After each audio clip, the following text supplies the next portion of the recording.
ओम नमो भगवते वासुदेवाय। ओम नमो भगवते वासुदेवाय। ओम नमो भगवते वासुदेवाय। ओम अज्ञानतिमिरान्धस्य ज्ञानाञ्जनशलाकया चक्षुरुन्मीलितं येन तस्मै श्रीगुरवे नमः। श्रीचैतन्यमनोभीष्टं स्थापितं येन भूतले स्वयं रूपकथा मह्यं ददाति स्वपदान्तिकम्। वन्देऽहं श्रीगुरो श्रीयुतपदकमलं श्रीगुरोन् वैष्णवांश्च श्रीरूपं साग्रजातं सहगण रघुनाथान्वितं तं सजीवं साद्वैतं सावधूतं परिजनसहितं कृष्णचैतन्यदेवं श्रीराधा कृष्णपादान् सहगण ललिता श्रीविशाखान्वितांश्च। हे कृष्ण करुणा सिंधो दीनबंधो जगत्पदे गोपेश गोपिका कांत राधा कांत नमोस्तुते। तप्त कांचन गौरांगी राधे वृंदावनेश्वरी वृषभानुसुते देवी प्रणमामि हरिप्रिये। वाञ्छाकल्पतरुभ्यश्च कृपा सिन्धुभ्य एव च पतितानां पावनेभ्यो वैष्णवेभ्यो नमो नमः। नमो ओं विष्णुपादाय कृष्णप्रेष्ठाय भूतले श्रीमते भक्तिवेदान्त स्वामिन्निधि नामिने नमस्ते सरस्वते देवे गौरवाणी प्रचारिणे निर्विशेष शून्यवादी पाश्चात्य देशकारिणे। जय श्री कृष्ण चैतन्य प्रभु नित्यानंद श्री अद्वैत गदाधर श्रीवासादि गौर भक्त वृंदा। हरे कृष्ण कृष्ण कृष्ण हरे हरे हरे राम राम राम हरे हरे। हरे कृष्ण। അപ്പോൾ ഇന്നലത്തെ ഏഴാമത്തെ അധ്യായത്തിൽ ഭഗവാൻ ആ ഭക്തിയുത സേവനത്തെ കുറിച്ചുള്ള അദ്ദേഹത്തിന്റെ ഉപദേശങ്ങൾ ആരംഭിക്കുകയാണ്. എങ്ങനെ ഭഗവാനെ 4 വിധത്തിലുള്ള ജനങ്ങൾ ഭഗവാനെ പ്രാപിക്കുന്നില്ല. അവർ ദുഷ്കൃതികളാണ്, അവർക്ക് ഭഗവാനെ പ്രാപിക്കുവാനായിട്ട് സാധ്യമല്ല. പക്ഷേ 4 വിധത്തിലുള്ള സുകൃതികൾക്ക് ഭഗവാനെ അവർ അവരുടെ ആഗ്രഹ പൂർത്തീകരണത്തിനായിട്ടാണ് ഭഗവാനെ സമീപിക്കുന്നതെങ്കിൽ കൂടെ ക്രമേണ അവർക്ക് ഭക്തിയിലേക്ക് ഉയരുവാൻ സാധിക്കും. അങ്ങനെ ദുഷ്കൃതികളും സുകൃതികളുമായിട്ടുള്ളവരെ കുറിച്ച് ഭഗവാൻ ഇന്നലെ വിവരിച്ചു തന്നു. അപ്പോൾ ഭഗവാനെ പ്രാപിക്കാൻ സാധിക്കാത്തതിന്റെ കാരണം എന്താണ്? ഭഗവാൻ പറഞ്ഞു രാഗദ്വേഷ, അതായത് ഭൗതികതയോടുള്ള ആസക്തി. നമ്മുടെ ഇന്ദ്രിയങ്ങൾക്ക് ഭൗതികമായ വസ്തുക്കളെ അനുഭവിക്കണം എന്നുള്ള ആസക്തി, ആ ആസക്തിയാണ് നമ്മളെ ഭഗവാനിൽ നിന്ന് അകറ്റി നിർത്തുന്നത്. ആ ആസക്തി മൂലം നമ്മൾ ജീവാത്മാവ് ആ ദേഹവുമായിട്ട് കൂടുതൽ അടുത്ത് ബന്ധപ്പെട്ട് നിൽക്കുന്നു. അതുമൂലം എന്ത് സംഭവിക്കുന്നു? ഭഗവാനെ അറിയുവാനോ ഭഗവാനെ കുറിച്ച് മനസ്സിലാക്കുവാനോ ഉള്ള ആഗ്രഹം ഉണ്ടാകുന്നില്ല. എത്രമാത്രം ക്ലേശങ്ങളും ദുരിതങ്ങളും ഉണ്ടെങ്കിലും നമുക്ക് ഒരു ചെറിയ ഒരു സന്തോഷം ലഭിച്ചാൽ മതി. നമുക്ക് ഈ ഭൗതിക പ്രപഞ്ചമാണ് എല്ലാം എന്നുള്ള ഒരു ചിന്താഗതി ഉണ്ടാകുന്നു. നമ്മുടെ ബന്ധുജനങ്ങളോട്, നമ്മുടെ സുഹൃത്തുക്കളോട്, അവരോട് എല്ലാവരോടുമുള്ള ആസക്തി, ആ ഒരു മമതാബന്ധം, അതാണ് നമ്മളെ ഈ ഭൗതിക പ്രപഞ്ചത്തിൽ നമ്മളെ പിടിച്ചു നിർത്തുന്നത്. അത് നമ്മളെ കൂടുതൽ ബന്ധനത്തിലാക്കുകയാണ് ചെയ്യുന്നത് എന്ന് നമ്മൾ മനസ്സിലാക്കുന്നില്ല. ഈ ശാരീരികമായിട്ടുള്ള ആ ബന്ധങ്ങളോടുള്ള ആ മമത അല്ലെങ്കിൽ ആസക്തി, അവയെല്ലാം നമ്മളെ കൂടുതലായിട്ടും ഇവിടെ തന്നെ ബന്ധനത്തിലാക്കുകയാണ്. പക്ഷെ അവയെല്ലാം നശ്വരമാണ്. ഈ ശരീരം നശിച്ചു പോകുന്നതോടുകൂടി ഈ ഭൗതികമായിട്ടുള്ള എല്ലാ ബന്ധങ്ങളും എല്ലാം അവസാനിക്കുന്നു എന്ന് നമ്മൾ മനസ്സിലാക്കണം. കാരണം ഈ ബന്ധങ്ങളും മമതയും എല്ലാം ഈ ശാരീരികമായിട്ടാണ് നമുക്ക് ലഭിച്ചിരിക്കുന്നത്. അല്ലാതെ ആത്മാവിന് ആരോടുമായിട്ടും ഒരു മമതയോ ബന്ധമോ ഇല്ല. ആത്മാവിന് ബന്ധമുള്ളത് ഭഗവാനോട് മാത്രമാണ് എന്ന് നമ്മൾ മനസ്സിലാക്കണം. അതുകൊണ്ട് ശാരീരികമായിട്ടുള്ള ഈ ആസക്തിയെല്ലാം നമ്മൾ കുറച്ചിട്ട് അവ ഒരുമിച്ച് ഇപ്പോൾ തന്നെ അവസാനിപ്പിച്ചിട്ട് നമ്മൾ ഭഗവാന്റെ സേവയിലേക്ക് ഇറങ്ങണമെന്നല്ല, അവ കുറയ്ക്കുവാൻ നോക്കുക. ഭഗവാനോടുള്ള ഭക്തി, ആ ഭഗവാനെ സേവിക്കാനുള്ള ആഗ്രഹം മനസ്സിൽ വളർത്തിക്കൊണ്ടുവരിക. അങ്ങനെ ക്രമേണ ഈ ഭൗതികമായിട്ടുള്ള എല്ലാത്തിനോടുമുള്ള ആസക്തി കുറച്ചു കൊണ്ടുവരിക. നമ്മുടെ കർത്തവ്യം നമ്മൾ അനുഷ്ഠിക്കണം. ഭഗവാൻ പറഞ്ഞിട്ടുണ്ട്, നമുക്ക് ഓരോരുത്തർക്കും ഓരോ കടമകൾ ചെയ്യാനുണ്ട്, അത് നമ്മൾ ചെയ്യണം. പക്ഷെ അതിനോടൊപ്പം ഭഗവാനോടുള്ള ബന്ധം നമുക്ക് അത് വീണ്ടെടുക്കുവാനുള്ള പ്രയത്നവും നമ്മൾ ചെയ്യണം. ആ കഴിഞ്ഞ അധ്യായത്തിൽ ഭഗവാൻ അങ്ങനെ പറഞ്ഞു. അതായത് യേശാം ദ്വന്ദ്ഗതം പാപം ജനാനാം പുണ്യകർമ്മണ തേ ദ്വന്ദ്മോഹ നിർമുക്ത ഭജന്തേ മാം ദൃഢവ്രതാഃ. അപ്പോൾ നമ്മുടെ മുൻജന്മങ്ങളിൽ ചെയ്ത പാപകർമ്മത്തിന്റെ ഫലമായിട്ടാണ് നമുക്ക് ഭഗവാനെ പ്രാപിക്കുവാൻ സാധിക്കാതെ വരുന്നത്. അപ്പോൾ പുണ്യകർമ്മങ്ങളുടെ ഫലം കൂടുമ്പോൾ, എപ്പോഴെങ്കിലും നമ്മൾ പുണ്യകർമ്മങ്ങൾ ചെയ്തിട്ടുണ്ടെങ്കിൽ അതുമൂലം ആ പാപകർമ്മത്തിന്റെ ഫലമെല്ലാം ഇല്ലാതായിട്ട് നമുക്ക് ഭഗവാനെ ഭഗവാനെ സേവിക്കുവാനും അങ്ങനെ ആ ദൃഢനിശ്ചയത്തോടു കൂടി ഭഗവാനെ സേവിച്ച് ഭക്തിയിലേക്ക് ഉയരുവാനും സാധിക്കുമെന്ന് ഭഗവാൻ പറഞ്ഞു. കൂടാതെ ഭഗവാൻ പറഞ്ഞത് ഭഗവാനെ അറിയുകയും എപ്പോഴും എന്നെ കുറിച്ചുള്ള ബോധം പുലർത്തുകയും ചെയ്യുന്നവർ ഭൗതിക പ്രപഞ്ചങ്ങളുടെയും ദേവന്മാരുടെയും സർവയജ്ഞങ്ങളുടെയും നിയന്താവായ ഭഗവാനാണ് ഞാനെന്ന് അറിയുന്നവർ മരണസമയത്ത് പോലും എന്നെ സ്മരിക്കും. അപ്പോൾ മരണസമയത്തും ഭഗവാനെ സ്മരിക്കാൻ നമുക്ക് എങ്ങനെ സാധ്യമാകും എന്നുള്ളതാണ് ഈ അധ്യായത്തിന്റെ കാതലായിട്ടുള്ളത്. അപ്പോൾ മരണം എന്നുള്ളത് ഒരു അശുഭ കാര്യമല്ലേ? അത് ഭഗവാൻ എന്തിനാണ് അതിനെ കുറിച്ച് ചർച്ച ചെയ്യുന്നത് എന്ന് പറഞ്ഞാൽ, മരണം അശുഭകാരണമാകുന്നത് എങ്ങനെയാണ്? നമ്മൾ ഈ ശാരീരികമായിട്ട് നമ്മുടെ ബന്ധുത്വത്തോടു കൂടി ആസക്തിയിൽ വരുമ്പോഴാണ് നമുക്ക് ഈ ശരീരം വിട്ടുപോകാൻ നമുക്ക് മടിയാകുന്നു. കാരണം അടുത്ത ജന്മം എന്താകുമെന്ന് നമുക്ക് അറിഞ്ഞുകൂടാ. നമ്മളെ ബന്ധുക്കളെയും മിത്രങ്ങളെയും എല്ലാം വിട്ടുപോകാനായിട്ട് നമുക്ക് മടിയാകുന്നു. പക്ഷെ ഭക്തന് ആ മരണത്തെ, ആ ഭക്തന് പേടിയോ അല്ലെങ്കിൽ ആ മരണം വരുന്നതിനോട് ആ ഭക്തന് ഭയമോ അല്ലെങ്കിൽ ആ ദുഃഖമോ ഒന്നും തന്നെയില്ല. കാരണം ഒരു ഭക്തൻ ഭഗവാനെ എത്രയും വേഗം പ്രാപിക്കുവാനാണ് ആഗ്രഹിക്കുന്നത്.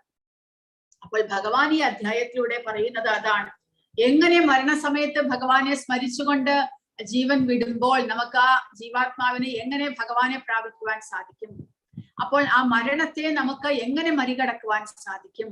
കാരണം മരണം എന്നുള്ളത് എല്ലാവർക്കും ഉണ്ട്. പക്ഷെ നമ്മൾ മനസ്സിലാക്കേണ്ടത് മരണസമയത്ത് നമ്മുടെ ശരീരം മാത്രമേ ക്ഷയിച്ചു പോകുന്നുള്ളൂ, ജഡവസ്തുവാകുന്നുള്ളൂ. ജീവാത്മാവിന് വീണ്ടും ഒരു പുനർജന്മം ലഭിക്കുന്നു. അതുകൊണ്ടാണ് മരണത്തെ എല്ലാവരും ഭയക്കുന്നതിന്റെ കാരണം എന്താണ്? കാരണം ജീവാത്മാവ് ശാശ്വതനാണ്. ജീവാത്മാവിന് ജനനമോ മരണമോ ഇല്ല. അപ്പോൾ അങ്ങനെയുള്ളപ്പോൾ ആ ജീവാത്മാവ് ഈ ശരീരം തന്റെ ഒരു ഗൃഹമാണ്, തന്റെ ഒരു വീടാണ് എന്ന് വിചാരിച്ചുകൊണ്ട് ഇതിൽ ആസക്തി പൂണ്ടിട്ട് അതിൽ പ്രവർത്തിച്ചു കൊണ്ടിരിക്കുമ്പോൾ പെട്ടെന്നൊരു ദിവസം ഈ ശരീരത്തെ വിട്ട് പോകേണ്ടി വരുമ്പോൾ ആ ജീവാത്മാവിന് ഭയമാകുന്നു. അതുകൊണ്ടാണ് ജീവാത്മാവിന് ഈ നമ്മൾക്ക് ഓരോരുത്തർക്കും നമ്മൾ ചിന്തിക്കുന്നത് ആ ജീവാത്മാവിന്റെ ലെവലിൽ നിന്നുകൊണ്ടാണ്. അപ്പോൾ നമുക്ക് ഓരോരുത്തർക്കും ആ മരണത്തെ ഭയമാകുന്നത് നമ്മൾ ശാശ്വതരായത് കൊണ്ടാണ്. നമ്മൾ ക്ഷരവസ്തുക്കളല്ല, നമ്മൾ ശാശ്വതരാണ്. അതുകൊണ്ടാണ് നമുക്ക് ഇതെല്ലാം ഉപേക്ഷിച്ചിട്ട് പോകേണ്ടി വരുമ്പോൾ നമുക്ക് ഭയമുണ്ടാകുന്നത്. പക്ഷെ നമ്മൾ കൃഷ്ണഭക്തരാകുമ്പോൾ ആ കൃഷ്ണാവബോധത്തിലൂടെ ഭഗവാന്റെ സേവകൾ ചെയ്യുമ്പോൾ ഭഗവാൻ പറയുന്നുണ്ട്, അങ്ങനെയുള്ളവർ അനശ്വരരാകുന്നു, നമുക്ക് ഭഗവാന്റെ പരമപദം പോകുവാൻ സാധിക്കും. പിന്നീട് ഒരിക്കലും തിരിച്ചു വരാത്ത വിധത്തിൽ ഭഗവാന്റെ ആ ഒരു ധാമത്തിൽ നമുക്ക് വസിക്കുവാൻ സാധിക്കും. ഈ അധ്യായത്തിലൂടെ ഭഗവാൻ പറയുന്നു അങ്ങനെ എങ്ങനെ നമുക്ക് ആ മരണസമയത്ത് ഭഗവാനെ സ്മരിച്ചുകൊണ്ട് ദേഹം വിടുവാൻ സാധിക്കും. അതുവഴി നമുക്ക് ഒരിക്കലും തിരിച്ചു വരാത്ത വിധത്തിൽ ഭഗവാന്റെ ധാമത്തെ പോകുവാൻ സാധിക്കും. അപ്പോൾ അതിനുള്ള യോഗ്യതകൾ എന്തൊക്കെയാണ്? നമ്മൾ എന്തെല്ലാം അതിനു വേണ്ടിയിട്ട് ചെയ്യണം? എല്ലാ കാര്യവും ഈ അധ്യായത്തിലൂടെ ഭഗവാൻ നമുക്ക് പറഞ്ഞു തരുന്നു. അർജുന ഉവാച കിം തത് ബ്രഹ്മ കിം അധ്യാത്മം കിം കർമ്മ പുരുഷോത്തമ അധിഭൂതം ച കിം പ്രോക്തം അധിദൈവം കിമുച്യതേ. അർജുനൻ ചോദിച്ചു, ഹേ പുരുഷോത്തമ, എന്താണ് ബ്രഹ്മം? ആത്മാവ് എന്നാൽ എന്ത്? ഫലോദിഷ്ട കർമ്മം എന്നാൽ എന്ത്? ഭൗതിക പ്രപഞ്ചമെന്നും ദേവന്മാരെന്നും പറയപ്പെടുന്നവ എന്താണ്? അധിയജ്ഞഃ കഥം കോത്ര ദേഹേസ്മിൻ മധുസൂദന പ്രയാണകാലേ ച കഥം ജ്ഞേയോസി നിയതാത്മഭിഃ. ആരാണ് യജ്ഞദേവത? ഈ ശരീരത്തിൽ അദ്ദേഹം എങ്ങനെ കുടികൊള്ളുന്നു? ഭക്തിയുത സേവന നിരതരായവർക്ക് മരണവേളയിൽ അങ്ങയെ എങ്ങനെ അറിയുവാൻ കഴിയും? ഇത്രയും ചോദ്യങ്ങളാണ് അർജുനൻ ചോദിക്കുന്നത്. അതിനുള്ള ഉത്തരം ഭഗവാൻ പറയുന്നുണ്ട് അടുത്ത ശ്ലോകം മുതൽക്ക്.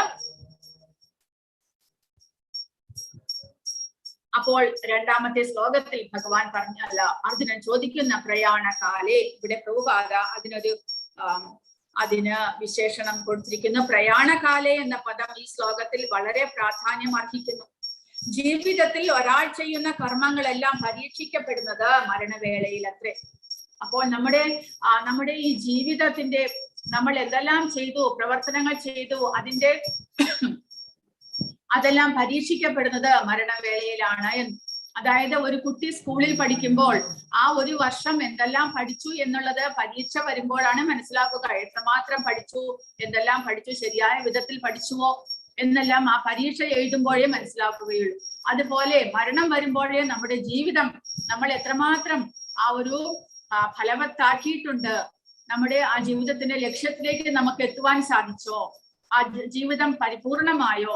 മനുഷ്യജന്മം കിട്ടിയത് കൊണ്ട് അത് നമുക്ക് സാർത്ഥകമാക്കുവാൻ സാധിച്ചോ എന്നെല്ലാം ആ മരണവേളയിലേ നമുക്ക് അറിയുവാൻ സാധിക്കുന്നതേ. കാരണം മരണവേളയിൽ ആ ഭഗവത് സ്മരണ വന്നു കഴിഞ്ഞാൽ, ഭഗവാനെ കുറിച്ച് ഓർക്കുവാൻ സാധിച്ചു കഴിഞ്ഞാൽ നമ്മുടെ ജീവിതം സാർത്ഥകമാകുന്നു, പൂർണ്ണമാകുന്നു, നമ്മൾ ലക്ഷ്യപ്രാപ്തിയിലേക്ക് അടുത്തിരിക്കുന്നു.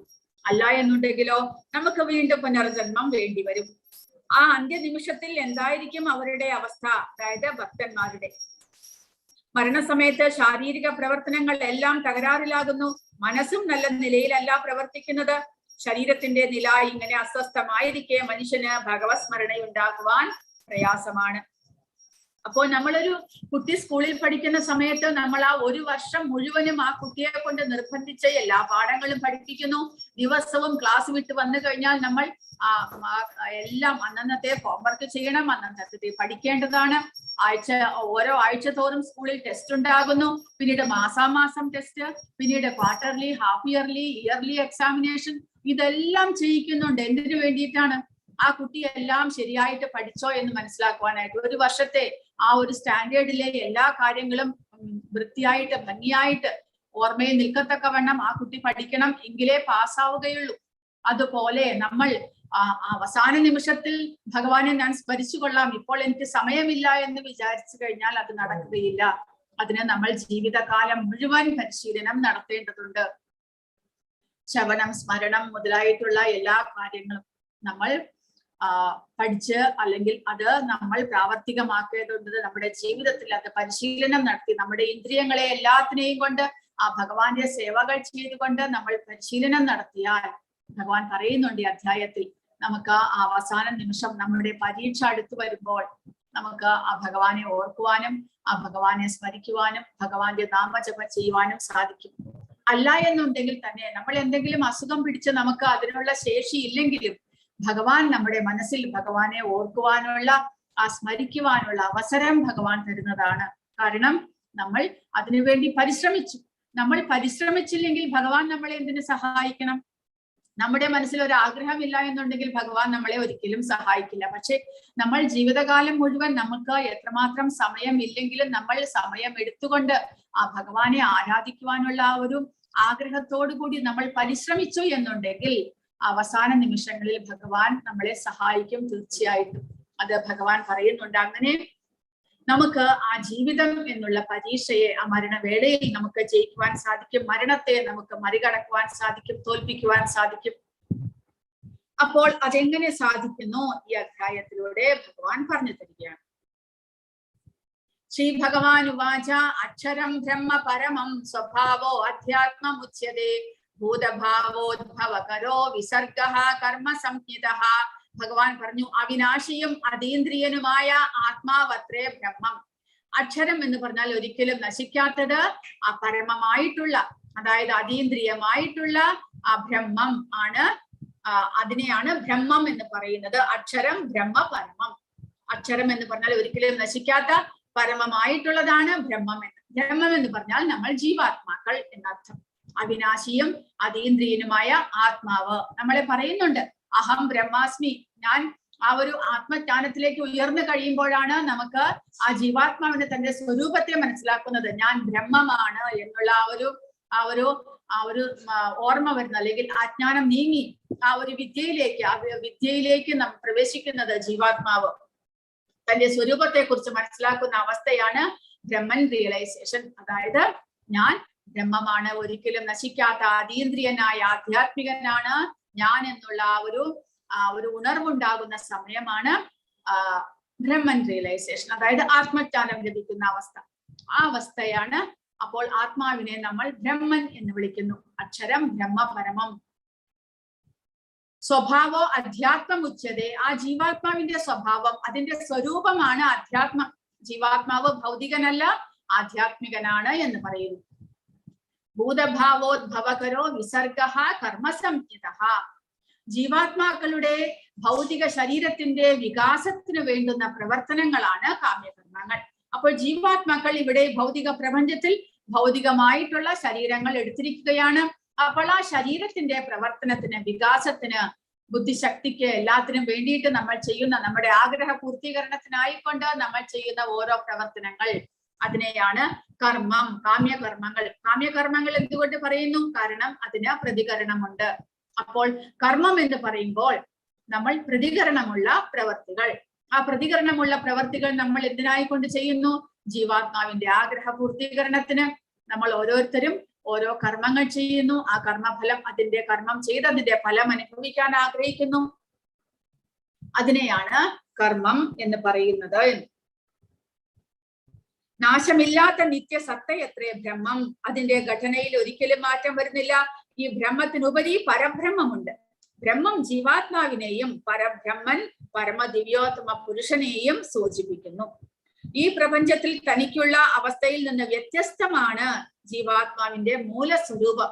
അപ്പോൾ ഭൗതിക പ്രപഞ്ചത്തിൽ ജീവാത്മാവ് ഭൗതികമായ ഒരു ശരീരം സ്വീകരിച്ചുകൊണ്ട് അതിനുള്ളിൽ ബന്ധനസ്ഥനായിരിക്കുന്നു. പക്ഷേ ആധ്യാത്മികമായിട്ടുള്ള തന്റെ സ്വരൂപത്തിലുള്ള അവസ്ഥയിൽ ആ ജീവാത്മാവ് ഇവിടെ നിന്നും വ്യത്യസ്തനാണ്. താൻ പൂർണ്ണമായിട്ടും സച്ചിദാനന്ദ വിഗ്രഹമായ ആ ഒരു ജീവാത്മാവായിട്ട് ആ ജീവാത്മാവിനെ പ്രവർത്തിക്കുവാൻ സാധിക്കുന്നു. ഒരു ശരീരം, ഭൗതികമായ ഒരു ശരീരത്തിന്റെ ആവശ്യമില്ല ആധ്യാത്മികമായ അവസ്ഥയിൽ. ആ അവസ്ഥ ഇവിടെ നിന്നുള്ള അവസ്ഥയിൽ നിന്ന് വ്യത്യസ്തമാണ്. ഭൗതിക ബോധം ഉൾക്കൊള്ളുമ്പോൾ ഭൗതിക വസ്തുക്കളെ കൈയാളാനുള്ള ശ്രമമാണ് അതിന്റെ സ്വാഭാവിക സ്ഥിതി. എന്നാൽ ആധ്യാത്മിക ബോധത്തിൽ അഥവാ കൃഷ്ണാവബോധത്തിൽ ഭഗവത് സേവനത്തിലാണ് ജീവാത്മാവിന്റെ നില. ഭൗതിക ബോധത്തോടെ ഇരിക്കെ ജീവാത്മാവിന് ഭൗതിക ലോകത്തിൽ നാനാവിധ ജന്മങ്ങൾ എടുക്കേണ്ടി വരുന്നു. ഇതാണ് കർമ്മം അഥവാ ഭൗതിക ബോധത്തിന്റെ ശക്തിയാൽ രൂപം കൊള്ളുന്ന വിവിധ സർഗങ്ങൾ. അപ്പോൾ ഭൗതിക ബോധത്തിൽ ആ ജീവാത്മാവിന് തന്റെ കർമ്മഫലം അനുസരിച്ച് വീണ്ടും വീണ്ടും പുനർജന്മങ്ങൾ എടുക്കേണ്ടി വരുന്നു. ആ പുനർജന്മത്തിൽ വീണ്ടും കർമ്മങ്ങൾ ചെയ്യേണ്ടതായിട്ട് വരുന്നു. അതിനെയാണ് കർമ്മം എന്ന് പറയുന്നത്. ആ കർമ്മത്തിനനുസരിച്ച് വീണ്ടും ഒരു പുതിയ ജന്മം ലഭിക്കുന്നു. ജീവാത്മാവിനെ ഭഗവാന്റെ തടസ്ഥ ശക്തി എന്ന് പറയുന്നു. ഭൗതിക പ്രകൃതിയോടോ ആധ്യാത്മിക പ്രകൃതിയോടോ ബന്ധപ്പെടുന്നതിനനുസരിച്ച് ഭൗതികമോ ആധ്യാത്മികമോ ആയ ഒരു ശരീരം ജീവാത്മാവിന് ലഭിക്കുന്നു. ജീവാത്മാവ് ഭഗവാന്റെ പ്രകൃതി, ഭൗതിക പ്രകൃതി എന്നുള്ളത് ഭഗവാന്റെ ബഹിരംഗ ശക്തിയാണ്. ആധ്യാത്മിക പ്രകൃതി എന്നുള്ളത് ഭഗവാന്റെ അന്തരംഗ ശക്തിയാണ്. അതിന് രണ്ടിനും നടുവിലാണ് ജീവാത്മാവ്, തടസ്ഥ ശക്തി. എന്തുകൊണ്ടാണ്? ജീവാത്മാവിന് സ്വാതന്ത്ര്യമുണ്ട്. ഭഗവാൻ ഒരു സ്വാതന്ത്ര്യം തന്നിട്ടുണ്ട് ജീവാത്മാക്കൾക്ക്.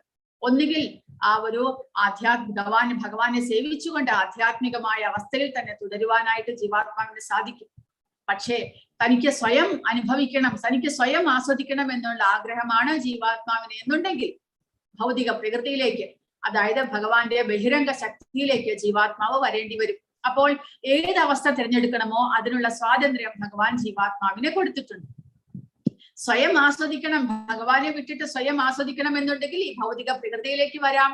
അല്ല, ഭഗവാനെ സേവിച്ചുകൊണ്ട് ആധ്യാത്മികനായിട്ട് തന്നെ തുടരണം എന്നുണ്ടെങ്കിൽ ആധ്യാത്മികമായ പ്രകൃതി സ്വീകരിക്കാനുള്ള ആ ഒരു സ്വാതന്ത്ര്യം ജീവാത്മാവിനുണ്ട്. അങ്ങനെയാണ് ജീവാത്മാവ് ഭൗതിക പ്രകൃതിയിലോ അല്ലെങ്കിൽ ആധ്യാത്മികമായ പ്രകൃതിയിലോ നിലകൊള്ളുന്നത്. ആധ്യാത്മിക പ്രകൃതിസ്ഥനാണെങ്കിൽ ഒരേ ഒരു ശരീരമേ ജീവാത്മാവിന് സ്വീകരിക്കാനുള്ളൂ. ഭൗതിക പ്രകൃതിയിൽ വരുമ്പോഴോ തങ്ങളുടെ കർമ്മഫലം അനുസരിച്ച് പലതരത്തിലുള്ള ശരീരവും സ്വീകരിക്കേണ്ടതായിട്ട് വരും. ഭൗതിക പ്രകൃതിയിൽ മനുഷ്യനായും മൃഗമായും പക്ഷിയായും ദേവനായും സ്വകർമ്മ അനുസൃതമായി വിവിധ രൂപങ്ങളിൽ ജനിക്കുന്നു. ഭൗതിക സ്വർഗലോകങ്ങൾ സ്ഥാപിച്ച സുഖ സൗകര്യങ്ങൾ അനുഭവിക്കാനായി മനുഷ്യൻ ചിലപ്പോൾ യജ്ഞങ്ങളെല്ലാം അനുഷ്ഠിക്കുകയും പുണ്യം തീരുമ്പോൾ വീണ്ടും മനുഷ്യരൂപേണ ഇവിടെ ഭൗതിക പ്രകൃതിയിൽ ഭൂമിയിലേക്ക് വരികയും ചെയ്യുന്നു. ഇപ്പോൾ ഇത്രയുമാണ് ആത്മാവിനെ കുറിച്ച് പറയാനുള്ളത്. അധിഭൂതം ക്ഷരോ ഭാവഃ പുരുഷശ്ചാധിദൈവതം അധിയജ്ഞോഹമേവാത്ര ദേഹേ ദേഹഭൃതാംബര. എപ്പോഴും മാറിക്കൊണ്ടിരിക്കുന്ന ഭൗതിക പ്രകൃതിയാണ് അധിഭൂതം, പ്രത്യക്ഷ പ്രപഞ്ചം. സൂര്യനെയും ചന്ദ്രനെയും ദേവന്മാരെയും ഉൾക്കൊള്ളുന്ന ഭഗവാന്റെ വിശ്വരൂപം അധിദൈവം എന്ന് പറയുന്നു.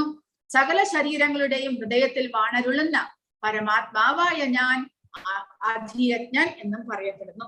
അപ്പോൾ ഇതിൽ 3 കാര്യങ്ങളെ കുറിച്ച് പറഞ്ഞിട്ടുണ്ട്. ഭൗതിക പ്രകൃതി, ഭഗവാന്റെ വിശ്വരൂപമായിട്ടുള്ള ഭഗവാന്റെ ഭൗതിക പ്രകൃതിയെ മുഴുവൻ ഉൾക്കൊണ്ടിരിക്കുന്ന ആ വിശ്വരൂപത്തെ കുറിച്ച്, അധിദൈവത്തെ കുറിച്ച്, പിന്നീട് അധിയജ്ഞൻ. അപ്പോൾ ഭൗതിക പ്രകൃതി എങ്ങനെ മാറിക്കൊണ്ടിരിക്കുന്നു? എന്തുകൊണ്ടാണ് ഭൗതിക പ്രകൃതി അധിഭൂതം എന്ന് പറയുന്ന പ്രത്യക്ഷ പ്രപഞ്ചം എങ്ങനെ മാറിക്കൊണ്ടിരിക്കുന്നു? ജനനം, വളർച്ച, സ്ഥിതി, ഉൽപാദനം, ക്ഷയം, നാശം, ഇങ്ങനെയുള്ള മാറ്റങ്ങൾ ഭൗതിക പ്രകൃതിയിൽ എല്ലാ ജീവജാലങ്ങളിലും എല്ലാ ശരീരത്തിലും കാണുവാനായിട്ട് സാധിക്കുന്നു.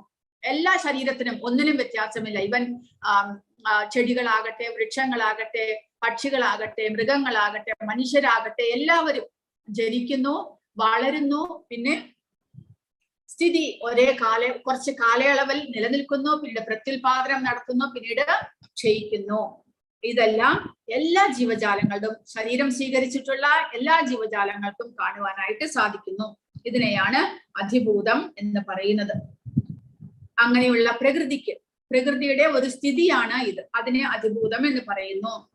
എല്ലാ ദേവന്മാരെയും അവരുടെ ഗ്രഹമണ്ഡലങ്ങളെയും ഉൾക്കൊള്ളുന്ന വിശ്വാത്മകമായ ഭഗവത് രൂപം തന്നെയാണ് അധിദൈവം. പിന്നെയോ ഭൗതിക ശരീരത്തിൽ എല്ലാ ശരീരത്തിലും കുടികൊള്ളുന്ന, ഹൃദയത്തിൽ വസിക്കുന്ന ആ ഭഗവാൻ തന്നെ ആയിട്ടുള്ള പരമാത്മാവിനെ, ഭഗവാന്റെ തന്നെ അംശമാണ് പരമാത്മാവായിട്ട് നമ്മുടെ എല്ലാം ഹൃദയത്തിൽ കുടികൊള്ളുന്നത്. അദ്ദേഹത്തെ അധിയജ്ഞൻ എന്നും വിളിക്കുന്നു.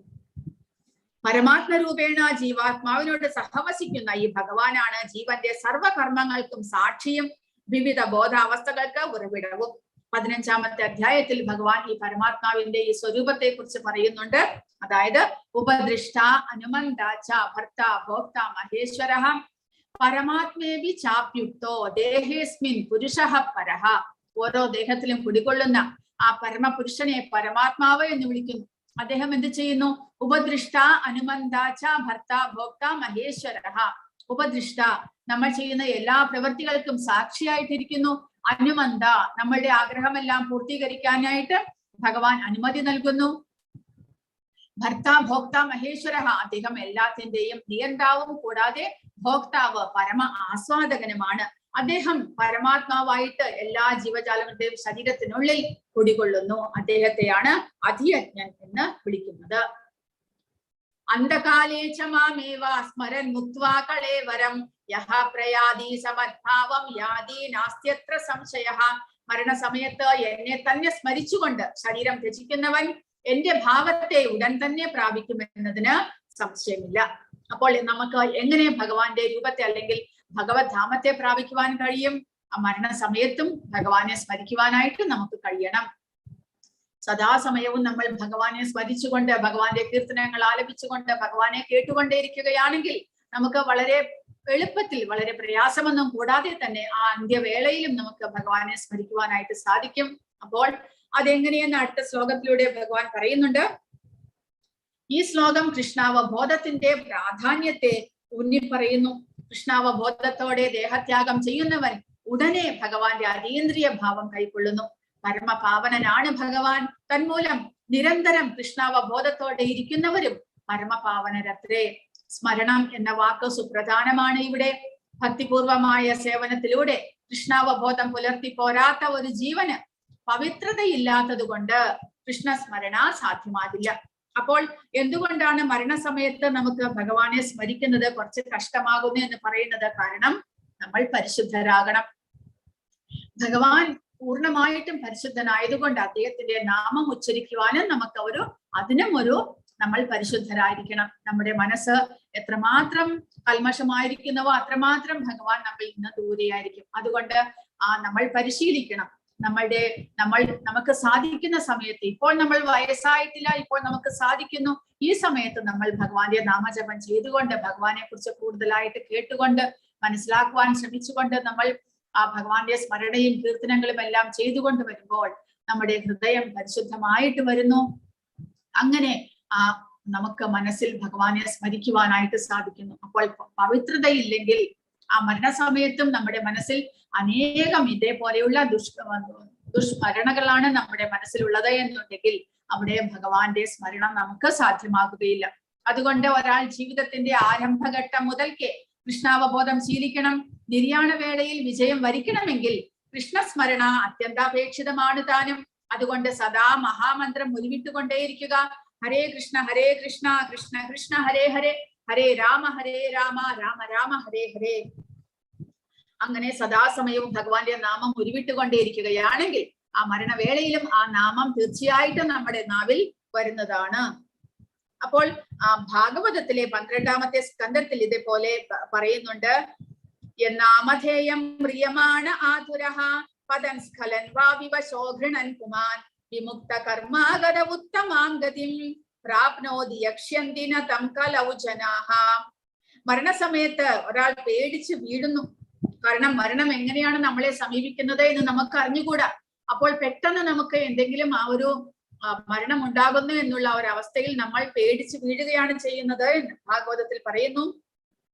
ശബ്ദം ഇടറുന്നുണ്ടെങ്കിലും താൻ എന്താണ് പറയുന്നത് എന്നുള്ള സ്വബോധമില്ലെങ്കിലും ഭഗവത് നാമം ഉച്ചരിക്കുവാൻ സാധിച്ചാൽ കർമ്മഫലത്തിൽ നിന്ന് മുക്തനായി പരമപദം പോകുവാൻ സാധിക്കും. പക്ഷെ എങ്കിലും കലിയുഗത്തിൽ ഭഗവാനെ ആരും ആരാധിക്കുന്നില്ല. അപ്പോൾ നമുക്ക് കലിയുഗത്തിൽ ആ ഭഗവാന്റെ സ്മരണ മൂലം ഭഗവാനെ കുറിച്ച് നമുക്ക് ഓർക്കുവാൻ സാധിച്ചാൽ തന്നെ, മരണവേളയിൽ ഭഗവാനെ ഓർക്കുവാൻ സാധിച്ചാൽ തന്നെ നമുക്ക് മുക്തരാകാം. അത്രമാത്രം എളുപ്പമാണ് നമുക്ക് ഈ കലിയുഗത്തിൽ ഈ ഭൗതികതയിൽ നിന്നുള്ള മോചനം. അത് പക്ഷേ അതിന് നമ്മൾ ജീവിതകാലം മുഴുവനും നമുക്ക് ഭഗവാനെ ആരാധിച്ചുകൊണ്ട് ഭഗവാന്റെ നാമസങ്കീർത്തനം ചെയ്തുകൊണ്ടിരിക്കണം. അത്രമാത്രം നമ്മുടെ കർമ്മം ഒന്നും ഉപേക്ഷിക്കേണ്ട. ആ കർമ്മത്തിനോടൊപ്പം നമുക്ക് ഭഗവാന്റെ സേവനങ്ങളും ചെയ്യണം. അത്രമാത്രമേ വേണ്ടൂ. പക്ഷേ കലികാലത്തെ ജനങ്ങൾക്ക് അതിലും സാധിക്കുന്നില്ല. കാരണം അത്രയേറെ ആ ഭൗതികതയോടുള്ള ആസക്തി മൂലം അവർക്ക് ഭഗവാനെ സമീപിക്കുവാനായിട്ട് സാധിക്കുന്നില്ല. ഉദാഹരണം എന്തുകൊണ്ട് സാധിക്കുന്നില്ല? അതിന് ഉദാഹരണം കൊടുത്തിരിക്കുന്നത്, ഒരു കുതിരയെ ജലാശയത്തിനടുത്ത് നമുക്ക് കൊണ്ടുപോകാം, പക്ഷെ വെള്ളം കുടിപ്പിക്കുവാൻ സാധ്യമല്ല. അപ്പോൾ ഭഗവാൻ വളരെയധികം പ്രയത്നിക്കുന്നുണ്ട്. ഭഗവാൻ സ്വയം വന്നിട്ട് നമുക്ക് ഉപദേശങ്ങൾ തന്നിരിക്കുന്നു. ആചാര്യന്മാരെ എപ്പോഴെല്ലാം ഇവിടെ ഈ ഭൗതിക പ്രപഞ്ചത്തിൽ നിന്ന്, ഭൂമിയിൽ നിന്ന് ഈ ഒരു ഭഗവാന്റെ ഉപദേശങ്ങൾ അപ്രത്യക്ഷമാകുന്നുവോ അപ്പോഴെല്ലാം ആചാര്യന്മാരെ പറഞ്ഞു വിട്ടിട്ട് അവരാൽ നമുക്ക് ഉപദേശങ്ങൾ തരുന്നുണ്ട്. വ്യാസഭഗവാൻ ഒരുപാട് കൃതികൾ ഉണ്ടാക്കി വെച്ചിട്ടുണ്ട്, ആധ്യാത്മിക കൃതികൾ നമുക്ക് വായിച്ച് മനസ്സിലാക്കുവാൻ. പക്ഷെ എങ്കിലും നമുക്കിപ്പോൾ ചുറ്റുപാടും കാണുവാൻ സാധിക്കുന്നുണ്ട്, ഈ ആധ്യാത്മികതയിൽ ആസക്തിയുള്ളവർ വളരെ വളരെ കുറവാണ്. അപ്പോൾ അതുമൂലം നമുക്ക് ഈ കലികാലത്ത് ഇവിടെ ഭഗവാനെ പ്രാപിക്കുക എന്നുള്ളതും ക്ലേശകരമായിരിക്കും. പക്ഷെ വളരെ എളുപ്പമാക്കിയിട്ടുണ്ട് കലികാലത്ത് ഭഗവാനെ പ്രാപിക്കുക എന്നുള്ളത്. വെറും ഹരേ കൃഷ്ണ മഹാമന്ത്രം ജപിച്ചത് കൊണ്ട്, നിരന്തരം ജപിക്കുക കൊണ്ട് മാത്രം നമുക്ക് നമ്മുടെ കൽമഷങ്ങളെ ഇല്ലാതാക്കിയിട്ട് പരിശുദ്ധരായിട്ട് ഭഗവാന്റെ ധാമം പോകുവാനായിട്ട് സാധിക്കുന്നു. ശ്രുതഃ സങ്കീർത്തിതോ ധ്യാതഃ പൂജിതാശ്ചാധൃതോ വിവാ നൃണാം ധുനോതി ഭഗവാൻ ക്രിസ്തോ ജന്മായുതാ ശുഭം.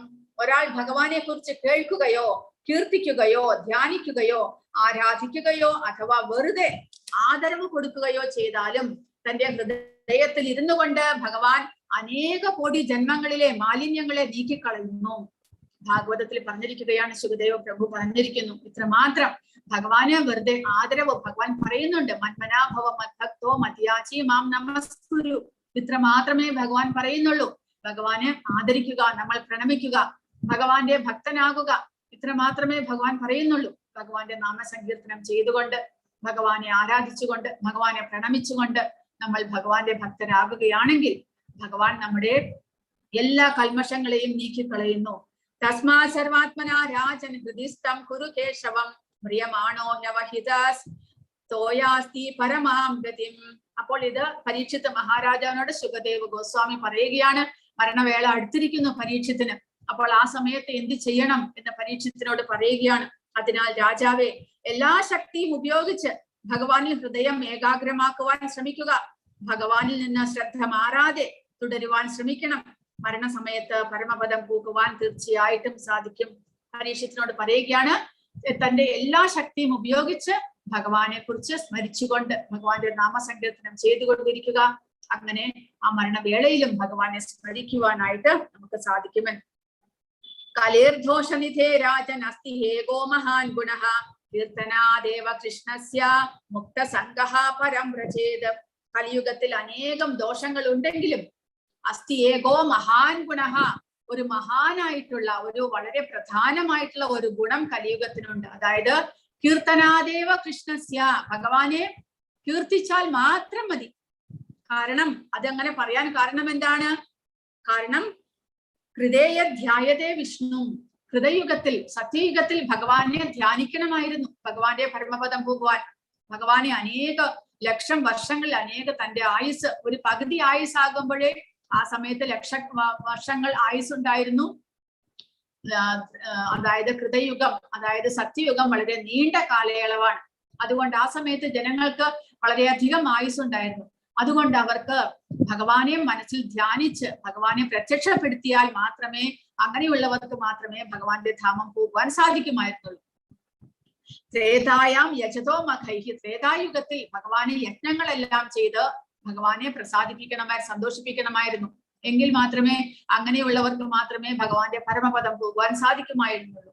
ദ്വാപരേ പരിചര്യായാം, ദ്വാപരയുഗത്തിൽ ഭഗവാന്റെ വിഗ്രഹാരാധന അത് ചെയ്തിട്ട് വേണം, അങ്ങനെ പരിശുദ്ധരായിട്ട് വേണം നമുക്ക് ഭഗവാന്റെ ധാമത്തിൽ പോകുവാൻ സാധിക്കുന്നത്. പക്ഷേ കലിയുഗത്തിൽ നമ്മൾ ഏതവസ്ഥയിലാണെങ്കിലും ഭഗവാന്റെ സങ്കീർത്തനം ഒന്നുകൊണ്ട് മാത്രം, കലൗ തദ്ഹരി കീർത്തനാത്, കലിയുഗത്തിൽ ഭഗവാന്റെ ഹരേ കൃഷ്ണ മഹാമന്ത്രം കീർത്തനങ്ങൾ ചെയ്തുകൊണ്ട് മാത്രം നമുക്ക് മുക്തസംഘ പരമ്രജേ, നമുക്ക് ഈ ഭൗതികതയിൽ നിന്നുള്ള മോചനം നമുക്ക് സാധ്യമാകുന്നു. അപ്പോൾ ഇത്രമാത്രം എളുപ്പമാക്കിയിട്ടുണ്ട് ഭഗവാൻ. വെറും ഹരേ കൃഷ്ണ മഹാമന്ത്രം ജപിച്ചുകൊണ്ട് നമുക്ക് ആ ഭഗവാന്റെ പരമപദം പോകുവാനായിട്ട് സാധിക്കും. അതിന് വൃക്ഷത്തെ പോലെ സഹനശക്തി ഉണ്ടാകണം എന്നാണ് ശ്രീ ചൈതന്യ മഹാപ്രഭു ഉപദേശിക്കുന്നത്. കാരണം ഹരേ കൃഷ്ണ നാമം ജപിക്കുന്ന ഒരു വ്യക്തിക്ക് പല വിഘ്നങ്ങളും നേരിട്ടേക്കാം, എങ്കിലും എല്ലാം സഹിച്ചുകൊണ്ട് ഹരേ കൃഷ്ണ കൃഷ്ണ കൃഷ്ണ ഹരേ ഹരേ, ഹരേ രാമ രാമ രാമ ഹരേ ഹരേ എന്ന നാമജപം തുടരുക തന്നെ വേണം. എന്നാൽ ജീവിതാന്ത്യത്തിൽ കൃഷ്ണാവബോധത്താലുള്ള പ്രയോജനം തികച്ചും അനുഭവപ്പെടും. ഭഗവാൻ എന്തുകൊണ്ടാണ് അപ്പോൾ നമ്മൾ ആ മരണസമയത്തും ഭഗവാനെ സ്മരിക്കണം, എന്നാൽ നമുക്ക് ഭഗവാന്റെ പരമപദം പോകുവാൻ സാധിക്കുകയുള്ളൂ എന്ന് പറയുന്നത്? 6ാമത്തെ ശ്ലോകത്തിൽ പറയുന്നു, യം യം വാപി സ്മരൻ ഭാവം ത്യജത്യന്തേ കളേവരം തം തമേവൈതി കൗന്ദേയാ സദാ തദ്ഭാവഭാവിതഃ. എന്തിനെ കുറിച്ചാണോ മരണവേളയിൽ ഒരാൾ സ്മരിക്കുന്നത്, അയാൾ തീർച്ചയായും അതിനെ പ്രാപിക്കും. അപ്പോൾ മരണസമയത്ത് നമ്മുടെ അവസ്ഥ എന്താണെന്ന് നമുക്ക് അറിഞ്ഞുകൂടാ. ആ സമയത്ത് നമ്മൾ അതുകൊണ്ടാണ് നമ്മൾ പ്രിപ്പയർ ചെയ്തിരിക്കണം, പരിശീലിക്കണം എന്ന് പറയുന്നത്. കാരണം എപ്പോൾ മരണം വരുമെന്ന് നമുക്ക് അറിഞ്ഞുകൂടാ, ആ സമയത്ത് നമ്മുടെ മാനസികാവസ്ഥ എന്തായിരിക്കും എന്ന് അറിഞ്ഞുകൂടാ. അപ്പോൾ നമ്മൾ പരിശീലിച്ചില്ലെങ്കിൽ ആ സമയത്ത് നമ്മുടെ മാനസികാവസ്ഥ, നമ്മൾ ഏതെങ്കിലും ക്ലേശങ്ങളിലോ ദുരിതങ്ങളിലോ അല്ലെങ്കിൽ ആരോടെങ്കിലും ദേഷ്യപ്പെട്ടുകൊണ്ടോ ആരോട് വൈരാഗ്യം വെച്ചുകൊണ്ടോ ഇരിക്കുന്ന സമയത്തോ മറ്റെയാണ് നമുക്ക് മരണം വരുന്നത് എന്നുണ്ടെങ്കിൽ ആ സമയത്തെ നമ്മുടെ മാനസികാവസ്ഥ അനുസരിച്ച് നമുക്ക് അടുത്ത ജന്മം ലഭിക്കുന്നതാണ്. അപ്പോൾ അതുകൊണ്ടാണ് ഇവിടെ ഭഗവാൻ പറയുന്നത് നമ്മൾ പരിശീലിക്കണം. അടുത്ത ശ്ലോകത്തിൽ ഭഗവാൻ അത് പറഞ്ഞു തരുന്നുണ്ട്. കാരണം നമ്മളിപ്പോൾ വീഴുമ്പോൾ നമുക്ക് എന്തെങ്കിലും പെട്ടെന്ന് ഒരു ആഘാതം, എന്തിനെങ്കിലും ആഘാതം ഉണ്ടാക്കുമ്പോൾ നമ്മുടെ വായിൽ പെട്ടെന്ന് എന്താണ് വരിക? അതിനുവേണ്ടി അതേപോലെ തന്നെ ആ സമയത്ത് നിരന്തരം നമ്മൾ ഭഗവാനെ കൃഷ്ണ കൃഷ്ണ എന്ന് വിളിച്ചുകൊണ്ട് പരിശീലിക്കുകയാണെങ്കിൽ അങ്ങനെയുള്ള സമയത്ത് നമ്മുടെ വായിൽ നിന്ന് കൃഷ്ണ എന്നുള്ള വാക്ക് വരും. അത് വരാനായിട്ട് നമ്മൾ പരിശീലിക്കണം. എന്ത് ആപത്ത് വരുമ്പോഴും നമ്മുടെ വായിൽ നിന്ന് ആ ഭഗവാന്റെ നാമം വരുവാനായിട്ട് നമ്മൾ പരിശീലിക്കണമെന്ന്. മരണത്തിന്റെ നിർണായക നിമിഷങ്ങളിൽ നടക്കുന്നത് എന്ത് എന്ന് ഇവിടെ പറയുന്നു. കൃഷ്ണ സ്മരണയോടെ ശരീരം ത്യജിക്കുന്നവർ അതീന്ദ്രിയമായ ഭഗവത് പദം പോകുന്നു. മറ്റേതെങ്കിലും സ്മരണ പുലർത്തിക്കൊണ്ട് മരിക്കുന്നവർ ഈ അവസ്ഥയിൽ എത്തുകയില്ല. ഈ ജന്മത്തിൽ സാത്വിക ഭാവത്തോടെ ജീവിക്കുകയും കൃഷ്ണനെ നിരന്തരം സ്മരിക്കുകയും ചെയ്യുന്നവർക്ക് അന്ത്യവേളയിലും ഭഗവത് സ്മരണ ഉദിക്കും. കൃഷ്ണന്റെ അതീന്ദ്രിയ ഭാവത്തെ പോകുന്നതിന് അത് സഹായകമായി തീരുകയും ചെയ്യും. ആധ്യാത്മികമായി ഭഗവത് സേവനത്തിൽ മുഴുകി ജീവിതം നയിച്ച ഒരാൾക്ക് അടുത്ത ജന്മത്തിൽ ഭൗതിക ദേഹമല്ല ആധ്യാത്മിക ദേഹമായിരിക്കും ലഭിക്കുക. നിരന്തരമായ ഹരേ കൃഷ്ണ കൃഷ്ണ കൃഷ്ണ ഹരേ ഹരേ, ഹരേ രാമ രാമ രാമ ഹരേ ഹരേ എന്ന നാമജപമത്രേ മരണവേളയിൽ ഒരാളുടെ മനോഭാവത്തെ വേണ്ടുന്ന വഴിക്കും തിരിക്കാൻ ഉതകുന്ന ഉത്തമമായ മാർഗം. അപ്പോൾ ഇവിടെ ഒരു രാജാവിന്റെ കഥ കൊടുത്തിരിക്കുന്നു. രാജാവല്ല, ചക്രവർത്തി. അദ്ദേഹം ഭാരതത്തിന്റെ മുഴുവൻ ഭൂമിയുടെയും ചക്രവർത്തി ആയിരുന്നു. ഭരത മഹാരാജാവ്. ഭാഗവതത്തിലെ കഥയാണ്.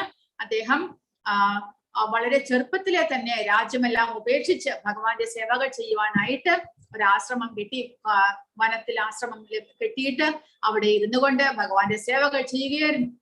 ഒരു ദിവസം അദ്ദേഹം സന്ധ്യാവന്തനം ചെയ്യുവാനായിട്ട് അടുത്തുള്ള അരുവിയിലേക്ക് പോകുന്നു. അവിടെ സന്ധ്യാവന്തനം ചെയ്തുകൊണ്ടിരിക്കുമ്പോൾ ഒരു ഗർഭിണിയായിട്ടുള്ള ഒരു മാൻ അവിടെ ജലം കുടിക്കുവാനായിട്ട് വരുന്നു. ആ മാൻ ജലം കുടിച്ചുകൊണ്ടിരിക്കുമ്പോൾ ദൂരെ നിന്ന്, കാട്ടിൽ നിന്ന് ഒരു സിംഹത്തിന്റെ ഗർജനം കേൾക്കുവാൻ ഇടയായി. ഇത് പേടിക്കുകയും സിംഹമെങ്കിലും തന്നെ പിടിക്കാൻ വരികയാണ് എന്നുള്ള പേടി ആ മാൻ അവിടെ നിന്ന് രക്ഷപ്പെടാനായിട്ട് ഓടുന്നു. പക്ഷേ അവിടെ തന്നെ വീണ, ആ ഗർഭം അലസിയിട്ട് അവിടെ തന്നെ വീഴുന്നു. അത് മരിച്ചും പോകുന്നു. പക്ഷേ ഈ കുട്ടി പുറത്തേക്ക് വരുന്നു. അത് വളരെ ചെറിയ ഒരു മാനിന്റെ കുട്ടിയെ ഈ ഭരത മഹാരാജാവ് കാണുന്നു. അദ്ദേഹത്തിന് അനുകമ്പയുണ്ടായി. കാരണം ഇതിനെ ഇവിടെ വിട്ടിട്ട് പോയി കഴിഞ്ഞാൽ അത് തെറ്റല്ലേ, അതിനെ ആരെങ്കിലും ഉപദ്രവിച്ചാലോ എന്ന് പറഞ്ഞുകൊണ്ട് ആ കുട്ടിക്ക് ആരുമില്ല, അമ്മയാണെങ്കിൽ മരിച്ചുപോയി, എന്ത് ചെയ്യും? അതുകൊണ്ട് അദ്ദേഹം ആ കുട്ടിയെ എടുത്തുകൊണ്ട് തന്റെ ആശ്രമത്തിലേക്ക് വരുന്നു. ആശ്രമത്തിൽ വന്നിട്ട് സദാസമയവും ആ കുട്ടിയുടെ പരിചരണത്തിലായി ഭരത മഹാരാജാവിന്റെ ശ്രദ്ധ. അദ്ദേഹത്തിന്റെ ആ ഭഗവാന്റെ സേവകളെല്ലാം കുറഞ്ഞു വരാൻ തുടങ്ങി. കാരണം ഈ ചെറിയ കുട്ടിയാണ്, മാൻകുട്ടിയാണ്, അതിന് വേണ്ടുമ്പോഴെല്ലാം പാല് കൊടുക്കണം, അതിനെ ശുശ്രൂഷിക്കണം. അങ്ങനെ ആ മാനിന്റെ ശുശ്രൂഷയിൽ അദ്ദേഹത്തിന്റെ ദൈനംദിന ഭഗവത് സേവനങ്ങളെല്ലാം കുറഞ്ഞു വരികയും ക്രമേണ ആ മാനിനോട് ആസക്തി വർദ്ധിച്ചു വരികയും ചെയ്തു.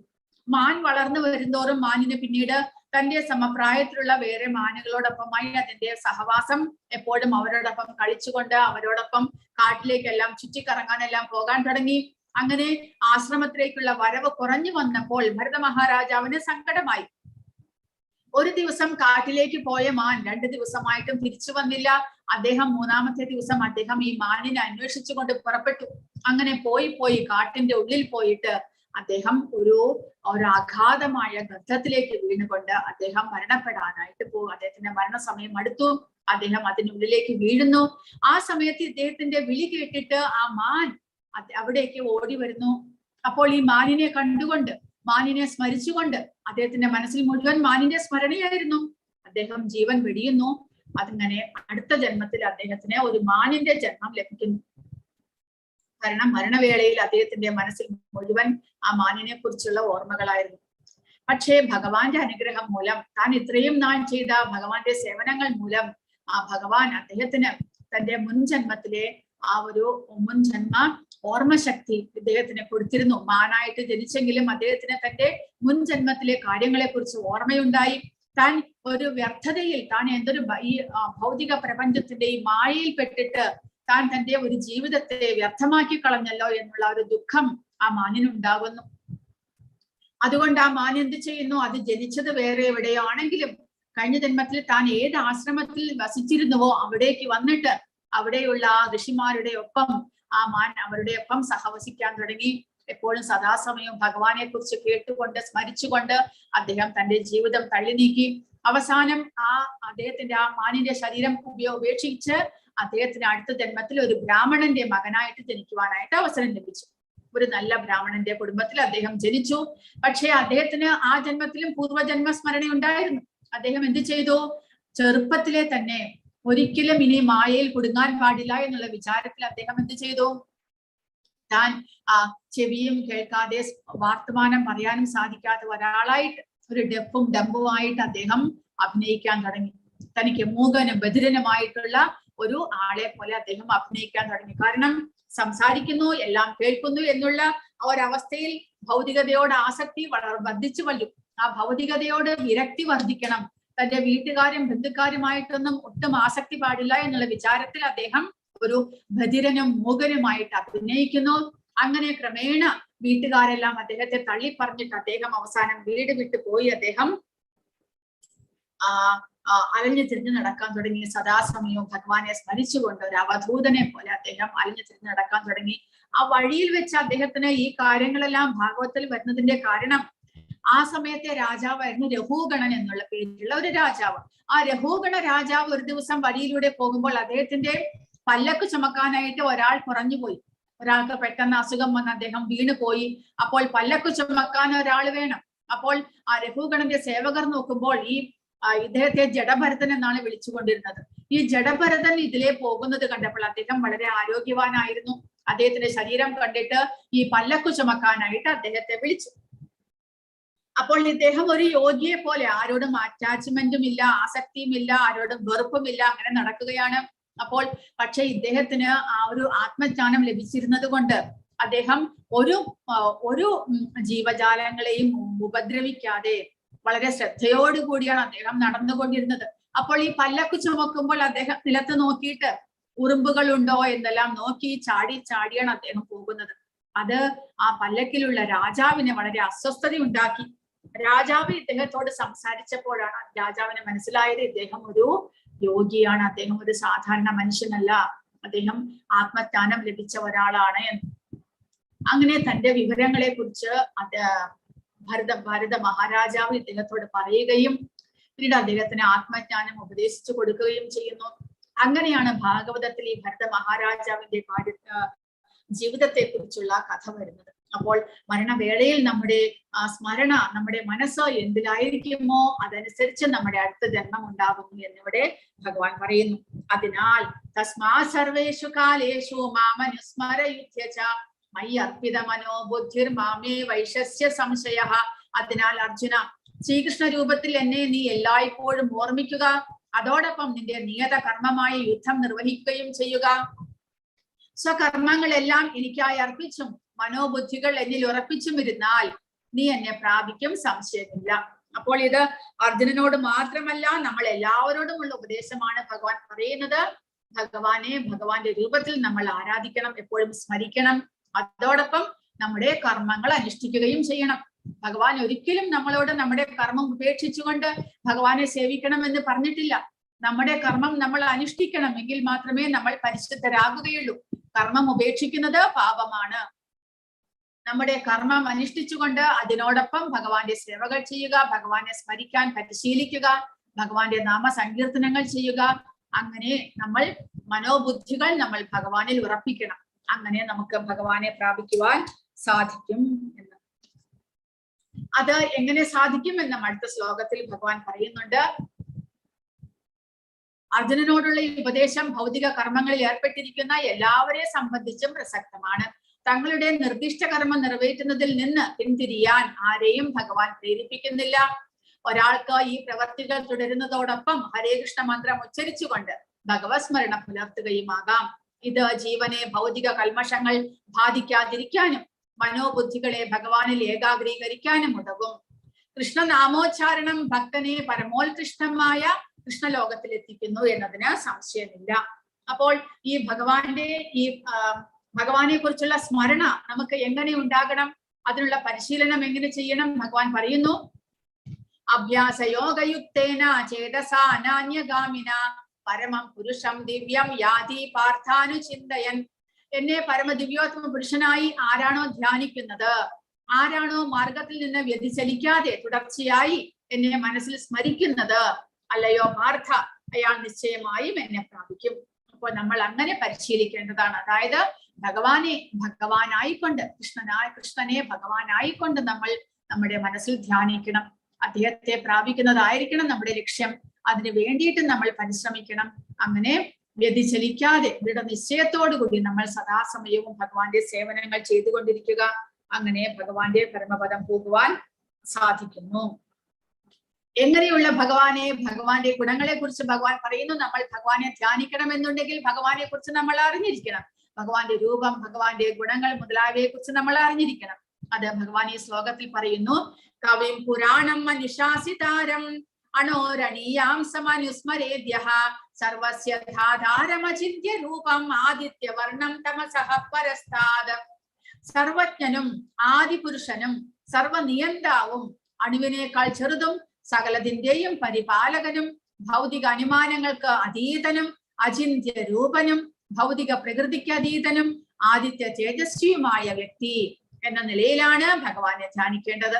അപ്പോൾ ഭഗവാനെ എങ്ങനെ ധ്യാനിക്കണം? ഭഗവാന്റെ ഗുണങ്ങൾ പറഞ്ഞിരിക്കുന്നു, ഭഗവാന്റെ രൂപത്തെ കുറിച്ച് പറഞ്ഞിരിക്കുന്നു. ദിവ്യനും ഭൗതിക പ്രകൃതിക്ക് അതീതനുമാണ് അവിടുന്ന്.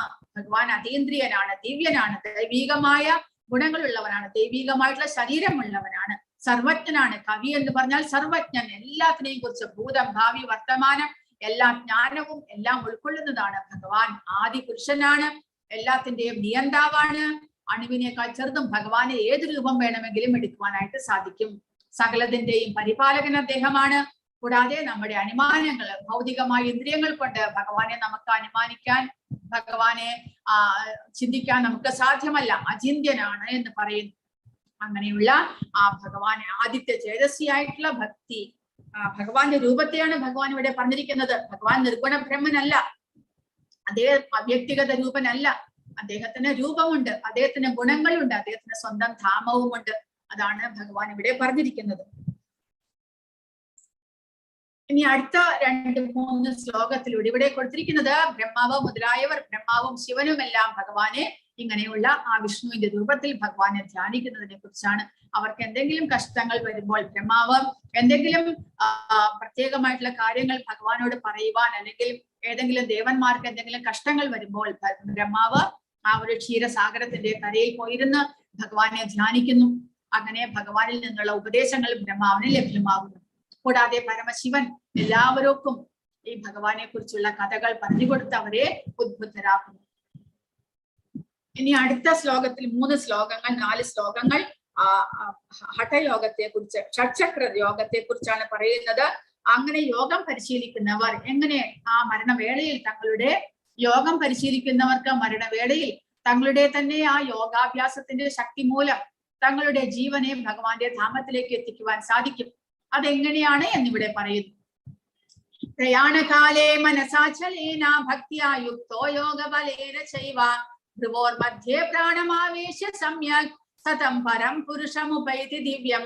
മരണസമയത്ത് യോഗനിഷ്ഠ പൂണ്ട് സ്ഥിരമനസ്കനായി പരിപൂർണ ഭക്തിയോടെ ഭൂമധ്യത്തിൽ പ്രാണവായുവിനെ ഉറപ്പിച്ചുകൊണ്ട് ഭഗവത് സ്മരണ ചെയ്യുന്നവൻ തീർച്ചയായും പരമപുരുഷനെ പ്രാപിക്കുമെന്ന് പറയുന്നു. അതായത് മരണസമയത്ത് ഈ ഷഡ്ചക്ര യോഗികൾ യോഗം പരിശീലിച്ചവരാണ്. അവർ എന്ത് ചെയ്യണം? മരണം അടുക്കുമ്പോൾ അവർ യോഗനിഷ്ഠരായിട്ടിരിക്കണം. ആ യോഗാസനത്തിൽ ഇരുന്നു കൊണ്ട് സ്ഥിരമനസ്കനായി മനസ്സിനെ ഏകാഗ്ര ചിത്തമാക്കിയിട്ട് പരിപൂർണ ഭക്തിയോടുകൂടി ആ 2 പുരുകത്തിന്റെയും നടുവിൽ തന്റെ പ്രാണവായുവിനെ ഉറപ്പിച്ചു നിർത്തണം. എന്നിട്ട് ഭഗവാന്റെ സ്മരണയോടുകൂടി തന്റെ ആ പ്രാണനെ ഇവിടെ നിന്ന് ഉപേക്ഷിക്കണം. അത് അടുത്ത ശ്ലോകത്തിൽ ഭഗവാൻ പറയുന്നുണ്ട്. അപ്പോൾ ഇവിടെ കൊടുത്തിരിക്കുന്നത് ഇത് അജാമിളന്റെ കഥയാണ്. ഭാഗവതത്തിലെ അജാമിളന്റെ കഥ. അജാമിളൻ ഒരു ബ്രാഹ്മണനായിരുന്നു. ഇവിടെ കാണാം, അദ്ദേഹം ബ്രാഹ്മണനായിരുന്നു. ബ്രാഹ്മണ വൃത്തി ചെയ്തുകൊണ്ട് തന്റെ അച്ഛനെ ആ ബ്രാഹ്മണ വൃത്തിക്കെല്ലാം സഹായിച്ചു കൊണ്ടിരിക്കുന്ന ഒരു യുവ ബ്രാഹ്മണനായിരുന്നു. അദ്ദേഹം വിവാഹം കഴിച്ചിട്ടുണ്ട്. ഒരു ദിവസം അദ്ദേഹത്തിന്റെ യജ്ഞങ്ങൾക്കെല്ലാം വേണ്ടിയിട്ട് കാട്ടിൽ നിന്ന് സാധനങ്ങൾ, പൂക്കളും എല്ലാം ശേഖരിക്കാൻ പോയ സമയത്ത് അവിടെ ഒരു വേശ്യയും അതിന്റെ കൂട്ടുകാരനും ചേർന്നിരുന്ന എന്തെല്ലാം ഈ ഒരു ഭോഗങ്ങൾ, ഇന്ദ്രിയ സുഖഭോഗങ്ങൾ ചെയ്യുന്നത് അജാമിളൻ കാണുവാൻ ഇടയായി. അതാണ് ഭഗവാൻ പറയുന്നത്, നമ്മുടെ ഇന്ദ്രിയങ്ങൾ നമുക്ക് പിടിച്ചാൽ നിൽക്കാൻ പറ്റാത്ത അവസ്ഥയിലാണ്. അവ ഒരു കുതിരകളെ പോലെയാണ് എന്ന് പറയുന്നത് ഭഗവാൻ. അതായത് ഏതെങ്കിലും ഒരു ഇന്ദ്രിയത്തിന് എന്തെങ്കിലും ഒരു സുഖഭോഗത്തിൽ ആസക്തി വന്നു കഴിഞ്ഞാൽ അത് മുഴുവൻ ശരീരത്തെയും വലിച്ചെടുക്കുന്നു എന്ന്. കൊടുങ്കാറ്റിൽപ്പെട്ട ഒരു വഞ്ചി പോലെയാണ് ഇന്ദ്രിയങ്ങൾ എന്ന് പറയുന്നത്. അപ്പോൾ അജാമിളന് ആ ഒരു സീൻ കണ്ടിട്ട് അജാമിളന് വളരെയധികം ആ സുഖഭോഗത്തിൽ ആസക്തി ഉണ്ടായി. കൃത്യനിഷ്ഠയോടുകൂടി ബ്രാഹ്മണ വൃത്തി പരിശീലിച്ചു കൊണ്ടിരുന്ന ഒരു ബ്രാഹ്മണ കുമാരനായിരുന്നു അജാമിളൻ. പക്ഷെ പിന്നീട് അതേ ഒരു ചിന്തയിൽ മുഴുകി ആ വേശ്യയോടൊപ്പം താമസിക്കാനുള്ള ആഗ്രഹം മനസ്സിൽ വളർന്നു വരുന്നു. അവസാനം വീടെല്ലാം ഉപേക്ഷിച്ചുകൊണ്ട് ആ വേശ്യയോടൊപ്പമായി അജാമിളന്റെ താമസം. അങ്ങനെ അജാമിളന് 10 കുട്ടികളും ഉണ്ടായി എന്നാണ് പറയുന്നത്. 10ാമത്തെ കുട്ടി വളരെ ചെറിയ 5 വയസ്സുള്ള ബാലകൻ. അതിന് നാരായണൻ എന്ന് പേരിട്ടു. ആ സമയത്ത് അജാമിളന് 80 വയസ്സായി. വളരെയധികം വയസ്സായി, മരണശൈലിയിലായി, എണീറ്റ് നടക്കാൻ വയ്യാത്ത അവസ്ഥയിലായി. ഒരു ദിവസം യമദൂതന്മാർ ഈ അജാമിളനെ കൊണ്ടുപോകാൻ വരുന്നത് അജാമിളനെ നേരിട്ട് കാണുവാൻ സാധിച്ചു. അപ്പോൾ അജാമിളന് ബ്രാഹ്മണ വൃത്തി മാത്രമേ അറിവുണ്ടായിരുന്നുള്ളൂ. ഈ വേശ്യയോടൊപ്പം താമസിക്കാൻ തുടങ്ങിയപ്പോൾ എന്ത് സംഭവിച്ചു? ജീവിതവൃത്തിക്ക് കാശില്ല.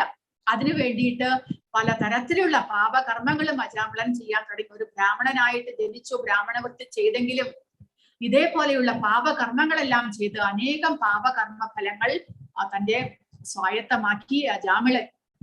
അതുകൊണ്ട് അവസാന സമയത്ത് ആ യമദൂതന്മാർ അജാമിളനെ കൊണ്ടുപോകാൻ വന്നു. കാരണം ഇദ്ദേഹം ഇത്രമാത്രം തെറ്റുകൾ ചെയ്തത് കൊണ്ട് നരകയാത്ര അനുഭവിക്കേണ്ടതാണ്.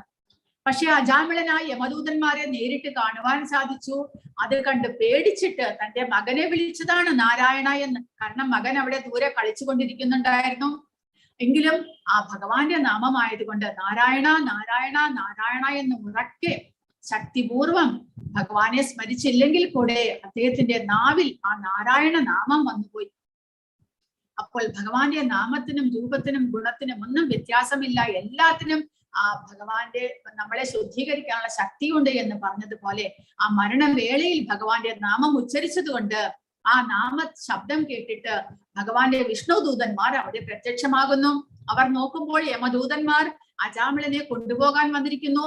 അവർ യമദൂതന്മാരെ തടഞ്ഞു. കാരണം അജാമിളൻ അവസാന നിമിഷം ഭഗവാന്റെ നാമജപം ചെയ്തു, ഭഗവാനെ വിളിച്ചു. അപ്പോൾ യമദൂതന്മാർ പറയുന്നു അദ്ദേഹം പാപിയാണ്, തന്റെ മകനെയാണ് വിളിച്ചത്. പക്ഷെ വിഷ്ണുദൂതന്മാർ പറഞ്ഞു പാപിയാണെങ്കിലും തന്റെ മകനെയാണ് വിളിച്ചതെങ്കിലും നാമം നാരായണ നാമമാണ്. ഭഗവാന്റെ നാമത്തിന് അത്രയേറെ ശക്തിയുണ്ട്. നിങ്ങൾ പോയിട്ട് നിങ്ങൾ യമരാജാവിനോട് ചോദിച്ചു നോക്കൂ, അദ്ദേഹം പറഞ്ഞു തരുമെന്ന് പറയുന്നു. അങ്ങനെ ആ വിഷ്ണുദൂതന്മാരുടെ ഇടപെടൽ മൂലം യമദൂതന്മാർ അജാമിളനെ അവിടെ ഉപേക്ഷിച്ചിട്ട് അവർ പോകുന്നു. അപ്പോൾ അജാമിളൻ ഇതെല്ലാം കേൾക്കുകയും മനസ്സിലാക്കുകയും ചെയ്തു. താൻ എന്തുമാത്രം തെറ്റാണ് ചെയ്തത് എന്ന് അജാമിളന് മനസ്സിലായി. അങ്ങനെ അദ്ദേഹത്തിന് ജീവിതം തിരിച്ചു കിട്ടുന്നു. അദ്ദേഹം ഉടനെ തന്നെ അവിടെ നിന്ന് പുറപ്പെട്ടു പോയി ഹരിദ്വാറിൽ പോയി അവിടെ ഭഗവാന്റെ സേവകൾ ചെയ്ത് പിന്നീട് ഉത്കൃഷ്ടമായ ഒരു ശരീരം സ്വീകരിച്ചു എന്നാണ് ഭാഗവതത്തിൽ കൊടുത്തിരിക്കുന്നത്. അപ്പോൾ ആ മരണവേളയിൽ നമ്മുടെ അവസ്ഥ എന്തായാലും നമുക്ക് കുറച്ചെങ്കിലും ഒരു പുണ്യകർമ്മങ്ങൾ ചെയ്യുവാൻ സാധിച്ചിട്ടുണ്ടെങ്കിൽ നമ്മുടെ നാവിൽ ആ ഭഗവാന്റെ നാമം വരുത്തുവാനായിട്ട് നമുക്ക് സാധിക്കും. ഭഗവാൻ അതിനെ അനുഗ്രഹിക്കും. അതാണ് നമ്മൾ മനസ്സിലാക്കാനുള്ളത്. അപ്പോൾ അടുത്ത ശ്ലോകം, എങ്ങനെ ഈ ഷഡ്ചക്ര യോഗധാരികൾ അവർ എങ്ങനെയാണ് ഭഗവാന്റെ പരമപദം പോകുന്നത് എന്ന്. യദക്ഷരം വേദവിദോ വദന്തി വിശന്തി യദയോ വീതരാഗാഃ യദി ഛന്ദോ ബ്രഹ്മചര്യം ചരന്തി തത്തേ പദം സംഗ്രഹേണ പ്രവക്ഷ്യേ.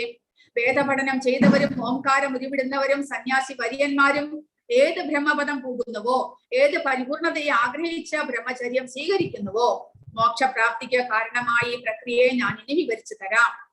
സർവദ്വാരാണി സംയമ്യ മനോഹൃതി നിരുദ്ധ്യശ മൂർധ്യാധായാത്മനഃ പ്രാണം ആസ്ഥിതോ യോഗധാരണ. ഇവിടെ പറഞ്ഞ പ്രകാരം യോഗം പരിശീലിക്കണമെങ്കിൽ ആദ്യമായി വേണ്ടത് ഇന്ദ്രിയങ്ങളുടെ കഥകടയ്ക്കുകയാണ്.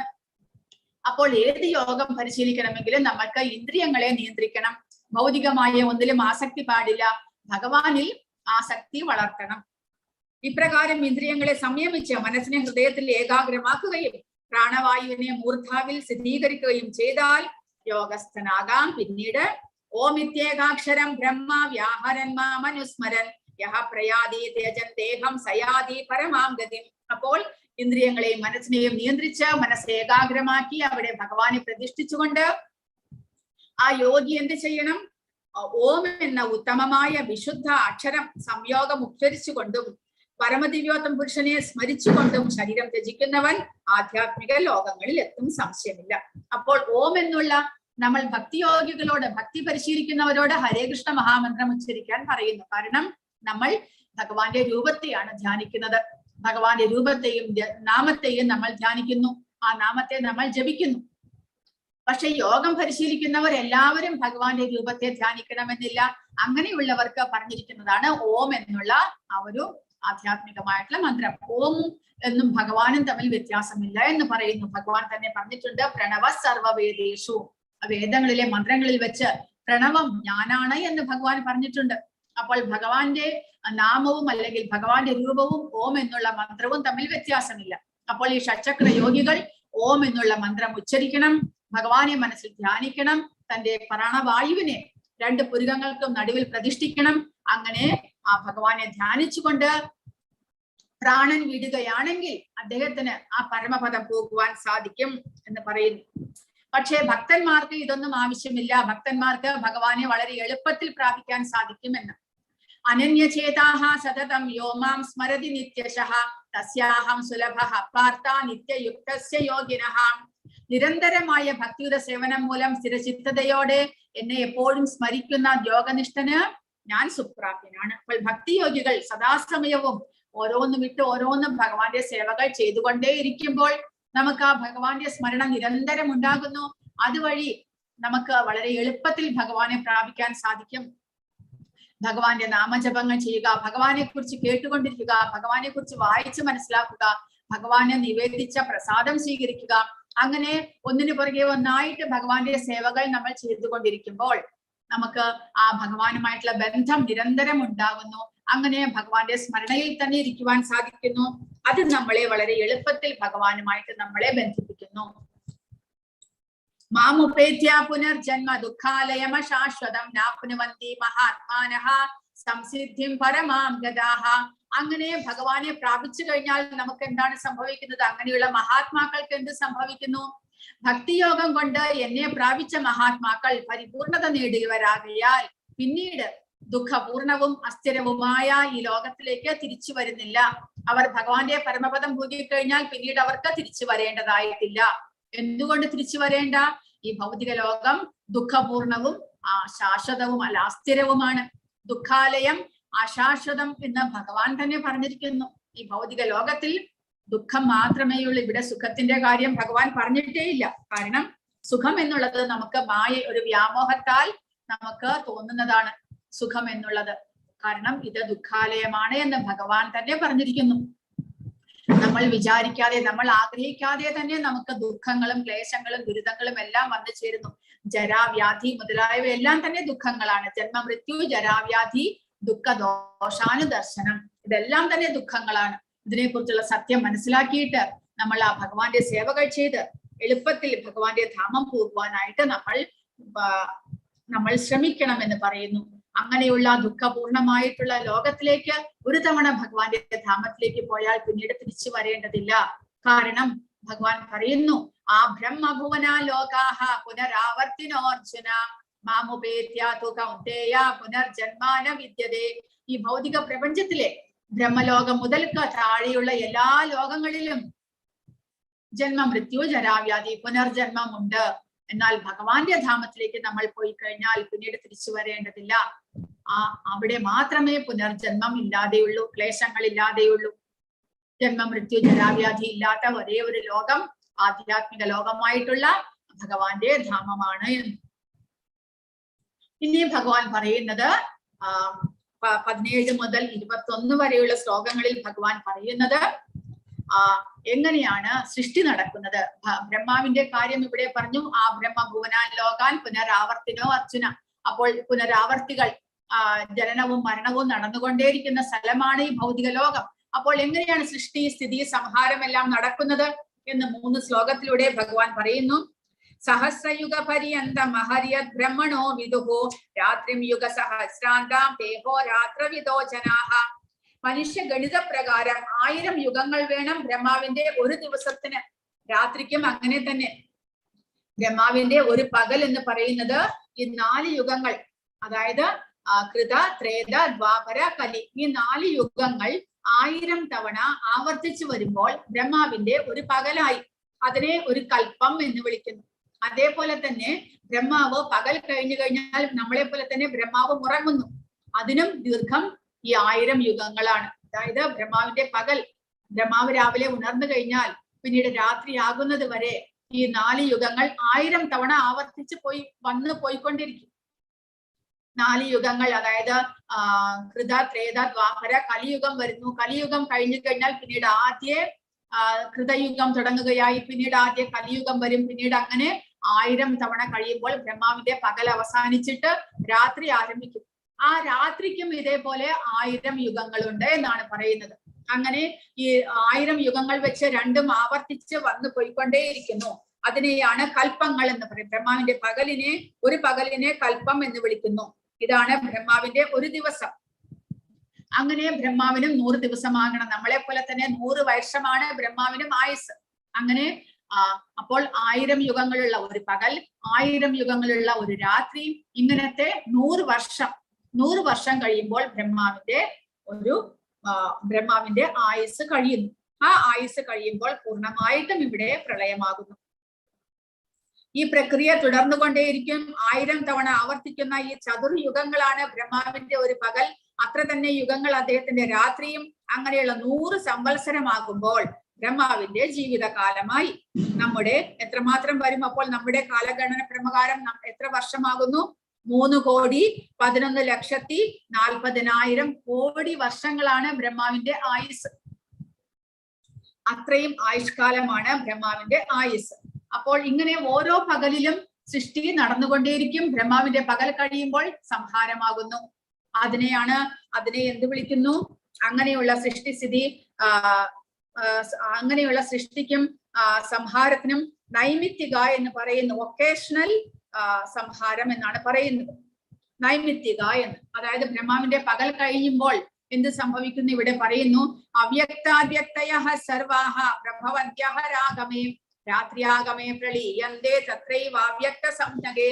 ബ്രഹ്മദിന ആരംഭത്തിൽ സർവഭൂതങ്ങളും അവ്യക്തതയിൽ നിന്ന് പ്രത്യക്ഷീഭവിക്കുന്നു. പിന്നീട് രാത്രിയാകുമ്പോൾ അവ അവ്യക്തത്തിൽ തന്നെ വീണ്ടും ലയിക്കുകയും ചെയ്യുന്നു.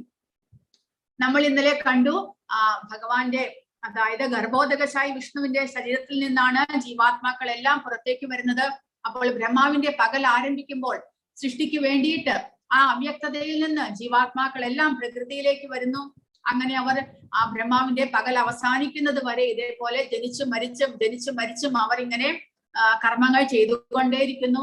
അവസാനം ബ്രഹ്മാവിന്റെ പകൽ അവസാനിച്ചു, രാത്രി ആരംഭിക്കുമ്പോൾ അവയെല്ലാം ഭഗവാന്റെ ഇച്ഛപ്രകാരം എല്ലാ ജീവജാലങ്ങളും ഭഗവാന്റെ ശരീരത്തിലേക്ക് പ്രവേശിക്കുന്നു. അങ്ങനെ ഒരു ചെറിയ ഒരു നൈമിത്തിക, കാരണം നൈമിത്തിക എന്ന് പറയാൻ കാരണം ഓരോ ദിവസവും ഇതേപോലെ ഓരോ ദിവസവും ബ്രഹ്മാവിന്റെ രാത്രിയാകുമ്പോൾ ഇതേപോലെ സംഹാരമുണ്ട്. ഇത്രമാത്രം വർഷങ്ങളുണ്ട് എന്ന് മാത്രം. അതുകൊണ്ട് അങ്ങനെയുള്ള സംഹാരത്തിനെ നൈമിത്തിക എന്ന് പറയുന്നു.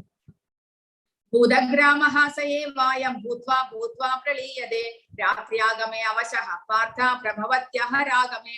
വീണ്ടും ബ്രഹ്മദിന ആരംഭത്തോടെ സകല ഭൂതജാലങ്ങളും ഉളവാകുന്നു. ബ്രഹ്മനിശാഗമത്തിൽ അവയെല്ലാം നിസ്സഹായരായി നശിക്കുന്നു. അങ്ങനെ നമ്മൾ ജീവജാലങ്ങൾ അനേക കോടി വർഷങ്ങളായിട്ട് ഇതേപോലെ ബ്രഹ്മാവിന്റെ പകൽ സമയത്ത് നമ്മൾ ഇങ്ങനെ ജനിക്കുന്നു, പ്രവർത്തിക്കുന്നു, വീണ്ടും ശരീരങ്ങൾ എടുക്കുന്നു.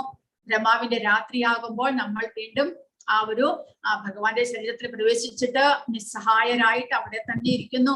വീണ്ടും ബ്രഹ്മാവിന്റെ പകൽ ആരംഭിക്കുമ്പോൾ വീണ്ടും സൃഷ്ടി ആരംഭിക്കുകയായി. ഇങ്ങനെ അനേക കോടി വർഷങ്ങളായിട്ട് നമ്മൾ ഇങ്ങനെ തന്നെ അനുഭവിച്ചു കൊണ്ടിരിക്കുകയാണ് എന്നാണ് ഭഗവാൻ പറയുന്നത്. പക്ഷേ ഭഗവാന്റെ ധാമത്തിലേക്ക് പോയി കഴിഞ്ഞാൽ ഇതൊന്നുമില്ല എന്ന് ഭഗവാൻ പറയുന്നു. പരസ്തസ്മാത് ഭാവോന്യോ വ്യക്തോ വ്യക്ത സനാതനഃ യഃ സ സർവേഷു ഭൂതേഷു നശ്യസ്സു ന വിനശ്യതി. വ്യക്തവും അവ്യക്തവുമായ ഭൗതിക പ്രകൃതിക്ക് അതീതമായി സനാതനമായ മറ്റൊരു വ്യക്തഭാവമുണ്ട്. സമുത്കൃഷ്ടമായ അതിന് ഒരിക്കലും നാശമില്ല. സർഗാവസാനത്തിലും അത് അതേപോലെ നിലനിൽക്കുന്നു. അതാണ് ഭഗവാന്റെ ധാമം. അതാണ് ഭഗവാൻ പറയുന്നത്. ആ ധാമത്തെ കുറിച്ചാണ് ഭഗവാൻ പറയുന്നത്. ഭൗതിക പ്രകൃതിക്ക് അതീതമായിട്ട് ആധ്യാത്മികമായിട്ടുള്ള ഒരു ലോകമുണ്ട്. ഇവിടെയെല്ലാം സംഹാരമെല്ലാം നടന്നാലും ആ ഭാഗത്തെ അതൊന്നും ബാധിക്കുന്നില്ല എന്ന് ഭഗവാൻ പറയുന്നു. അവ്യക്തോക്ഷരൈത്യുക്ത സ്തമാഹു പരമാം ഗതി യം പ്രാപ്യാനനിവർത്തന്തേ തദ്ധാമ പരമം മമ. വേദാന്തികൾ അവ്യക്തമെന്നും അക്ഷയമെന്നും വിശേഷിപ്പിക്കുന്നതും പരമമായ പ്രാപ്യസ്ഥാനം എന്ന് അറിയപ്പെടുന്നതും ഒരിക്കൽ എത്തിച്ചേർന്നാൽ പിന്നെ മടങ്ങി വരേണ്ടതില്ലാത്തതുമാണ് എന്റെ പരമമായ ധാമം. അപ്പോൾ ഭഗവാൻ പറയുന്നു, ആ ധാമത്തെ എന്റെ ധാമമാണത്. ഭഗവാൻ എന്തിനായിക്കൊണ്ടാണ് നമുക്ക് ഇതെല്ലാം പറഞ്ഞു തരുന്നത്? കാരണം നമ്മൾ മറന്നുപോയിരിക്കുന്നു, നമ്മുടെ ധാമമാണത്. പക്ഷെ നമ്മൾ മറന്നുപോയിരിക്കുന്നു, നമ്മൾ അജ്ഞാനത്തിലാണ്, നമ്മൾ ദേഹബോധത്തിൽ ഈ ഭൗതിക പ്രപഞ്ചത്തിൽ കുടുങ്ങിയിരിക്കുകയാണ്. അപ്പോൾ ഭഗവാൻ നമുക്ക് ഓർമ്മിപ്പിക്കുകയാണ്, എന്റെ ഒരു ധാമമുണ്ട്. ആ ധാമം നമ്മുടെയും കൂടെ വാസസ്ഥാനമാണ്. കാരണം ഭഗവത് അംശമായതുകൊണ്ട് നമ്മുടെ വാസസ്ഥാനമാണ് അത്. നമ്മൾ പരിശ്രമിച്ചു കഴിഞ്ഞാൽ നമുക്ക് അവിടേക്ക് പോകാൻ സാധിക്കും. അപ്പോൾ ആ ധാമത്തെ കുറിച്ചുള്ള വിവരണങ്ങളെല്ലാം ഭഗവാൻ ഇനി മുതലുള്ള എല്ലാ അധ്യായത്തിലും ഭഗവാന്റെ ധാമത്തെ കുറിച്ചുള്ള വിവരണങ്ങൾ തരുന്നുണ്ട്. അങ്ങനെ ആ ധാമത്തിലേക്ക് നമുക്ക് പോകുവാൻ സാധിക്കും എന്ന് ഭഗവാൻ പറയുന്നു. ഹരേ കൃഷ്ണ. ഇനി അടുത്ത ശ്ലോകങ്ങൾ വായിച്ചിട്ട് പോകാം. പുരുഷഃ സ പരം പാർത്ഥ ഭക്ത്യാ ലഭ്യസ്ത്വനന്യയാ യസ്യാന്തഹസ്താനി ഭൂതാനി യേന സർവമിദം തദം. പക്ഷെ ആ ധാമത്തിലേക്ക് പോകണം എന്നുണ്ടെങ്കിൽ നമുക്ക് എന്താണ് യോഗ്യത വരേണ്ടത്? ഭഗവാനെ നമുക്ക് എങ്ങനെ പ്രാപിക്കുവാൻ സാധിക്കും? ഭഗവാൻ പറയുന്നു, ശുദ്ധമായ ഭക്തി കൊണ്ട് മാത്രം പ്രാപ്യനാണ് സർവരിലും മഹത്തമനായ ആ പരമ ദിവ്യോത്തമ പുരുഷൻ. ഭക്ത്യാ ലഭ്യസ്ത്വനന്യയാ. അനന്യമായ ഭക്തി കൊണ്ട് മാത്രമേ ഭഗവാനെ നമുക്ക് പ്രാപിക്കുവാനായിട്ട് സാധിക്കുകയുള്ളൂ. കാരണം നമ്മൾ പൂർണ്ണമായിട്ടും പരിശുദ്ധരാകണം, ഭഗവാനെ സേവിക്കണം എന്നുള്ള ഒരേ ഒരു ആഗ്രഹം മാത്രമേ നമ്മുടെ മനസ്സിലുണ്ടാകാൻ പാടുള്ളൂ. ഭൗതികമായിട്ട് എന്തെങ്കിലും അനുഭവിക്കണമെന്ന് ഏതെങ്കിലും ഒരു ചെറിയ ആഗ്രഹം കൂടി നമ്മുടെ മനസ്സിലുണ്ടെങ്കിൽ നമുക്ക് ഇവിടെ നിന്ന് മോചനം സാധ്യമല്ല. നമ്മുടെ മനസ്സിൽ നിന്ന് എല്ലാ ഭൗതികമായിട്ടുള്ള ആഗ്രഹങ്ങളും നമ്മൾ നീക്കി പൂർണ്ണമായ വിരക്തിയോടുകൂടി, ഭഗവാനിൽ പൂർണ്ണമായ ആസക്തിയോടുകൂടി നമ്മുടെ മനസ്സിൽ ഏകാഗ്രമായ ചിന്ത, ഒരേ ഒരു ചിന്ത മാത്രം, അതായത് ആ പരമപദം പോകണം, ഭഗവാനെ സേവിക്കണം എന്നുള്ള ഒരേ ഒരു ചിന്തയിൽ മാത്രം നമ്മൾ മുഴുകുമ്പോൾ മാത്രമേ നമുക്ക് അവിടെ പോകാനുള്ള യോഗ്യതയാകുകയുള്ളൂ. അതാണ് യോഗ്യത. അനന്യമായ ഭക്തിയോടുകൂടി ഭഗവാനെ സേവിക്കുക. സ്വധാമസ്ഥനെങ്കിലും സർവവ്യാപിയും സർവത്തെയും ഉൾക്കൊള്ളുന്നതുമാണ് അദ്ദേഹം എന്ന് പറയുന്നു. ഇനി 3 ശ്ലോകത്തിലൂടെ ഭഗവാൻ യോഗികൾ ഏത് സമയത്താണ് അവർ ഈ ഭൗതിക പ്രപഞ്ചം ഉപേക്ഷിച്ചു കഴിഞ്ഞാൽ അവർക്ക് പരമധാമം പോകുവാൻ സാധിക്കുന്നത്, ഏത് സമയത്ത് ഉപേക്ഷിച്ചു കഴിഞ്ഞാൽ അവർക്ക് തിരിച്ചു വരേണ്ടി വരും എന്നിങ്ങനെയുള്ള കാര്യങ്ങൾ പറയുന്നു. എത്ര കാലേ ത്വനാവൃത്തിം ആവൃത്തിം ചൈവ യോഗിനഃ പ്രയാതായാന്തിതം കാലം വക്ഷ്യാമി ഭരതർഷഭാം. ഏതേതു കാലങ്ങളിൽ ദേഹത്യാഗം ചെയ്യുന്ന യോഗിക്ക് പുനർജന്മം വേണ്ടി വരില്ല എന്നും ഏതേതു കാലങ്ങളിലായാൽ വീണ്ടും ജനിക്കണമെന്നുമുള്ളത് ഇനി നിന്നോട് പറഞ്ഞു തരാം. അഗ്നിർജ്യോതിരഃ ശുക്ലഃ ഷണ്മാസ ഉത്തരായണം തത്ര പ്രയാതാ ഗച്ഛന്തി ബ്രഹ്മവിദോ ജനാഃ. അഗ്നിയുടെയോ ജ്യോതിസിന്റെയോ സാന്നിധ്യത്തിലോ പകലുള്ള ശുഭമുഹൂർത്തത്തിലോ ശുക്ലപക്ഷത്തിലോ ഉത്തരായണ കാലത്തോ ഇഹലോകം വിടുന്ന ബ്രഹ്മജ്ഞാനി ഭഗവാനെ പ്രാപിക്കും. ധൂമോ രാത്രിസ്തദാ കൃഷ്ണഃ ഷണ്മാസ ദക്ഷിണായനം തത്ര ചാന്ദ്രമസം ജ്യോതിർ യോഗി പ്രാപ്യ നിവർത്തതേ. ധൂമ സാന്നിധ്യം, അതായത് പുകയുടെ സാന്നിധ്യത്തിൽ രാത്രി സമയത്ത് കൃഷ്ണപക്ഷത്തിൽ ദക്ഷിണായനം എന്നീ സമയങ്ങളിൽ മരിക്കുന്ന യോഗി ചന്ദ്രലോകം പോകുന്നു. അതായത് ഈ ഭൗതിക പ്രപഞ്ചത്തിൽ തന്നെ ചന്ദ്രലോകം വരെ മാത്രമേ പോകാനായിട്ട് അങ്ങനെയുള്ള യോഗിക്ക് സാധ്യമാകുകയുള്ളൂ. അയാൾ വീണ്ടും ഭൂമിയിൽ ജനിക്കും. അയാൾ വീണ്ടും ഭൂമിയിൽ ജനിച്ചിട്ട് തന്റെ കർമ്മങ്ങൾ, അതായത് ഈ ആധ്യാത്മിക കർമ്മങ്ങൾ വീണ്ടും ചെയ്യേണ്ടതായിട്ട് വരുന്നു. ശുക്ലകൃഷ്ണേ ഗതി ഹേദേ ജഗതഃ ശാശ്വതേ മതേ ഏകയായാത്യന വൃത്തിം അന്യയാ വർത്തതേ പുനഃ. ഭൂമിയിൽ നിന്ന് പോകാൻ 2 മാർഗങ്ങളാണ് ഉള്ളതെന്ന് വേദങ്ങൾ ഘോഷിക്കുന്നു. ഒന്ന് പ്രകാശത്തിലും മറ്റൊന്ന് അന്ധകാരത്തിലും. പ്രകാശത്തിലൂടെ പോയവർ തിരിച്ചു വരാറില്ല, ഇരുട്ടിലൂടെ പോയവർക്ക് മടങ്ങി വന്നേ തീരും. അപ്പോൾ ഉത്തരായണ കാലത്ത് പ്രകാശത്തിൽ ആ വെളിച്ചത്തിന്റെ സാന്നിധ്യത്തിൽ ഇഹലോകം വിടുന്നവർക്ക് ഭഗവാന്റെ ധാമം പോകാം. ദക്ഷിണായന കാലത്ത് കൃഷ്ണപക്ഷത്തിൽ ഇരുട്ടത്ത് ഇവിടെ നിന്ന് പോകുന്നവർക്ക് തിരിച്ചു വരേണ്ടി വരും. ഈ 2 വഴികൾ മാത്രമേ ഉള്ളൂ, ദക്ഷിണായനവും ഉത്തരായണവും മാത്രമേ. നൈതേ ശ്രുതി പാർത്ഥജാനൻ യോഗി മുഖ്യതി കശ്ചന തസ്മാ സർവേഷു കാലേഷു യോഗയുക്തോ ഭവാർച്ചന. പക്ഷേ ഭക്തിയോഗികൾ, ഭഗവാന്റെ സേവനങ്ങൾ ചെയ്യുന്നവർ ഇതിനെക്കുറിച്ചൊന്നും ആലോചിക്കുന്നേയില്ല. അവർക്ക് അതിനെക്കുറിച്ച് പേടിയോ അതിനെക്കുറിച്ച് പ്രിപ്പറേഷനോ, ഞാൻ ഏത് സമയത്ത് പോകണം, ഉത്തരായണമായോ ദക്ഷിണായനമായോ ഞാൻ എങ്ങനെ പോകണം, അതൊന്നും ഭക്തിയോഗികൾ ആലോചിക്കുന്നേയില്ല. കാരണം അവർ പൂർണ്ണമായും ഭഗവാന്റെ ആശ്രയത്തിലാണ്. ഭഗവാൻ ആഗ്രഹിച്ചു കഴിഞ്ഞാൽ, ഭഗവാനെ നമുക്ക് സന്തോഷിപ്പിക്കാൻ സാധിച്ചാൽ അദ്ദേഹം തങ്ങളുടെ നിയന്ത്രണം ഏറ്റെടുത്തുകൊള്ളും. ഭഗവാൻ നമ്മളെ ഭഗവാന്റെ ധാമത്തിലേക്ക് സ്വയം കൊണ്ടുപോയിക്കൊള്ളും. അപ്പോൾ അതിന് വേണ്ടിയിട്ട് ഭക്തിയോഗികൾ പ്രത്യേകിച്ച് പരിശ്രമമൊന്നും ചെയ്യുന്നില്ല. അതുകൊണ്ട് ഒരു ഭക്തിയോഗി ആകുവാനായിട്ട് ഭഗവാൻ ഇവിടെ അർജുനനോട് പറയുന്നു. ഈ 2 വഴികളെയും കുറിച്ച് അറിഞ്ഞിട്ടും ഭക്തൻ സംഭ്രമിക്കുന്നില്ല. അതിനാൽ അർജുന, എല്ലായ്പ്പോഴും ഭക്തിയിൽ ഉറച്ചു നിൽക്കുക. കാരണം ഒരു ഭക്തനായി കഴിഞ്ഞാൽ നമുക്കുള്ള ലാഭം എന്താണ്? ഭഗവാൻ ഇവിടെ പറയുന്നു, വേദേഷു യജ്ഞേഷു തപസ്സു ചൈവ ദാനേഷു യത് പുണ്യഫലം പ്രതിഷ്ഠം അത്യേതി തത്സർവമിദം വിദിത്വാ യോഗി പരം സ്ഥാനമുപൈതി ചാദ്യം. ഭക്തിമാർഗം സ്വീകരിച്ചതുകൊണ്ട് വേദപഠനം, യജ്ഞാചരണം, ദാനം, കാമ്യകർമ്മങ്ങൾ എന്നിവയാൽ നേടാകുന്ന പുണ്യങ്ങളൊന്നും തന്നെ മനുഷ്യന് നഷ്ടപ്പെടുന്നില്ല. എന്നാലോ ഭഗവത് സേവനം കൊണ്ട് തന്നെ മേൽപ്പറഞ്ഞ പുണ്യഫലങ്ങൾ എല്ലാം ഭക്തന് ലഭിക്കുന്നു. കൂടാതെ അവസാനം അയാൾ സനാതനമായ പരമധാമത്തിൽ എത്തുകയും ചെയ്യും.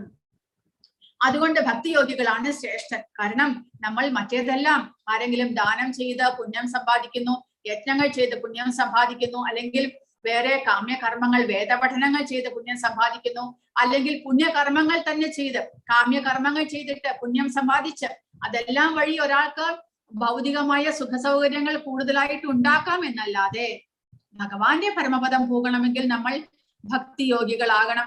ഭഗവാനിൽ അചഞ്ചലമായിട്ടുള്ള അനന്യമായിട്ടുള്ള ഭക്തിയോഗം തന്നെ നമ്മൾ ചെയ്യണം. എങ്കിൽ മാത്രമേ നമ്മൾക്ക് പരിശുദ്ധരായിട്ട് ഭഗവാന്റെ പരമപദം പോകാൻ സാധിക്കുള്ളൂ. പക്ഷെ ഭഗവാൻ പറയുന്നത് ഭക്തിയോഗികളായി കഴിഞ്ഞാൽ ഈ വേദപഠനത്തിലൂടെ യജ്ഞാചരണത്തിലൂടെ എല്ലാം നമുക്ക് എത്രമാത്രം പുണ്യം സമ്പാദിക്കാൻ സാധിക്കുമായിരുന്നോ അതെല്ലാം ആ ഭക്തന് ലഭിക്കുന്നു. അതുകൂടാതെ അയാൾക്ക് ഭഗവാന്റെ പരമപദം പോകുവാനും സാധിക്കുന്നു. അപ്പോൾ നമ്മൾ വെറുതെ വേദങ്ങളെല്ലാം പഠിച്ച് യജ്ഞങ്ങൾ ചെയ്ത് ദാനങ്ങൾ ചെയ്തെല്ലാം സമയം കളയുന്നത് എന്തിനാണ്? നമ്മൾ ഭഗവാന്റെ സേവകൾ ചെയ്ത് മാത്രം ഇരിക്കുക. അത് ഒരേ ഒരു കാര്യം ചെയ്താൽ മതി. ഭഗവാനെ സന്തോഷിപ്പിക്കുന്നത് എങ്ങനെ, അത് മാത്രം നമ്മൾ ആലോചിക്കുക. ഭഗവാന് ഇഷ്ടമാകുന്ന കാര്യങ്ങൾ ചെയ്യുക. അദ്ദേഹത്തെ സേവിച്ചുകൊണ്ട് നമുക്ക് ഭഗവാന്റെ പരമപദം പോകാനായിട്ട് പരിശ്രമിക്കുക. ഭഗവത് സേവനത്തിൽ മുഴുകിക്കൊണ്ട് ഒറ്റയടിക്ക് 4 ആശ്രമ വ്യവസ്ഥകളിലെ കർക്കശ വ്രതങ്ങളെയും പിന്നിട്ട് കളയാമെന്നത്രേ കൃഷ്ണാവബോധത്തിന്റെ മനോഹാരിത. ഭക്തനുമായുള്ള സത്സഹവാസം തുടർന്ന് പോകുമ്പോൾ ഭഗവത് സേവനത്തിന് അവസരമായി. ആ സേവന കർമ്മം കൊണ്ട് കൃഷ്ണനെ കുറിച്ചും കൃഷ്ണന്റെ കർമ്മങ്ങൾ, നാമരൂപങ്ങൾ, ലീലകൾ എന്നിവയെ കുറിച്ചെല്ലാമുള്ള തെറ്റിദ്ധാരണകൾ ഒഴിഞ്ഞു മാറും. അവയെല്ലാം ഒഴിഞ്ഞു കിട്ടിയാൽ ഭക്തന് പഠനത്തിൽ തികച്ചും മനസ്സുറയ്ക്കും. അങ്ങനെ ആ ഭഗവാനെ കുറിച്ച് ഗീതാ പഠനത്തിൽ ആനന്ദം വളർന്നു വരുമ്പോൾ കൃഷ്ണാവബോധം എപ്പോഴും അനുഭവപ്പെടും. അതിന്റെ ഉച്ചകോടിയിൽ ഒരാൾക്ക് കൃഷ്ണനിൽ പരമപ്രേമഭാവം ഉളവാകുന്നു. ജീവിതത്തിന്റെ ഈ പരിപൂർണ അവസ്ഥയിലാണ് ആധ്യാത്മിക അന്തരീക്ഷത്തിലുള്ള ഗോലോക വൃന്ദാവനം എന്ന കൃഷ്ണധാമത്തിലേക്ക് ഭക്തന് പ്രവേശനം കിട്ടുന്നത്. അവിടെയാണ് അയാൾ ശാശ്വതമായി ആനന്ദിക്കുന്നതും. അങ്ങനെ നമുക്ക് ആ ഭഗവാന്റെ നാമരൂപ ഗുണങ്ങളെല്ലാം മനസ്സിലാക്കിക്കൊണ്ട് ഭഗവാനെ കുറിച്ച് സേവകൾ ചെയ്തുകൊണ്ട് നമ്മൾ മുന്നേറുമ്പോൾ നമുക്ക് ആ ഭഗവത്ഗീത ഭാഗവതം മുതലായവ പഠിക്കുവാനും അതിൽ ശ്രദ്ധാഭക്തിയോടുകൂടി ഭഗവാനെ സേവിക്കാനും നമുക്ക് സാധിക്കുന്നത് വഴി നമുക്ക് പരിശുദ്ധരായിക്കൊണ്ട് ആ ഭഗവാന്റെ ധാമത്തിലേക്ക് പോകുവാനായിട്ട് സാധിക്കുന്നു. അപ്പോൾ ഇത്രയുമാണ് ഇന്നത്തെ അധ്യായത്തിൽ പറഞ്ഞിരിക്കുന്നത്. ആർക്കെങ്കിലും എന്തെങ്കിലും സംശയങ്ങളോ ചോദ്യങ്ങളോ ഉണ്ടെങ്കിൽ ചോദിക്കുക. ഹരേ കൃഷ്ണ.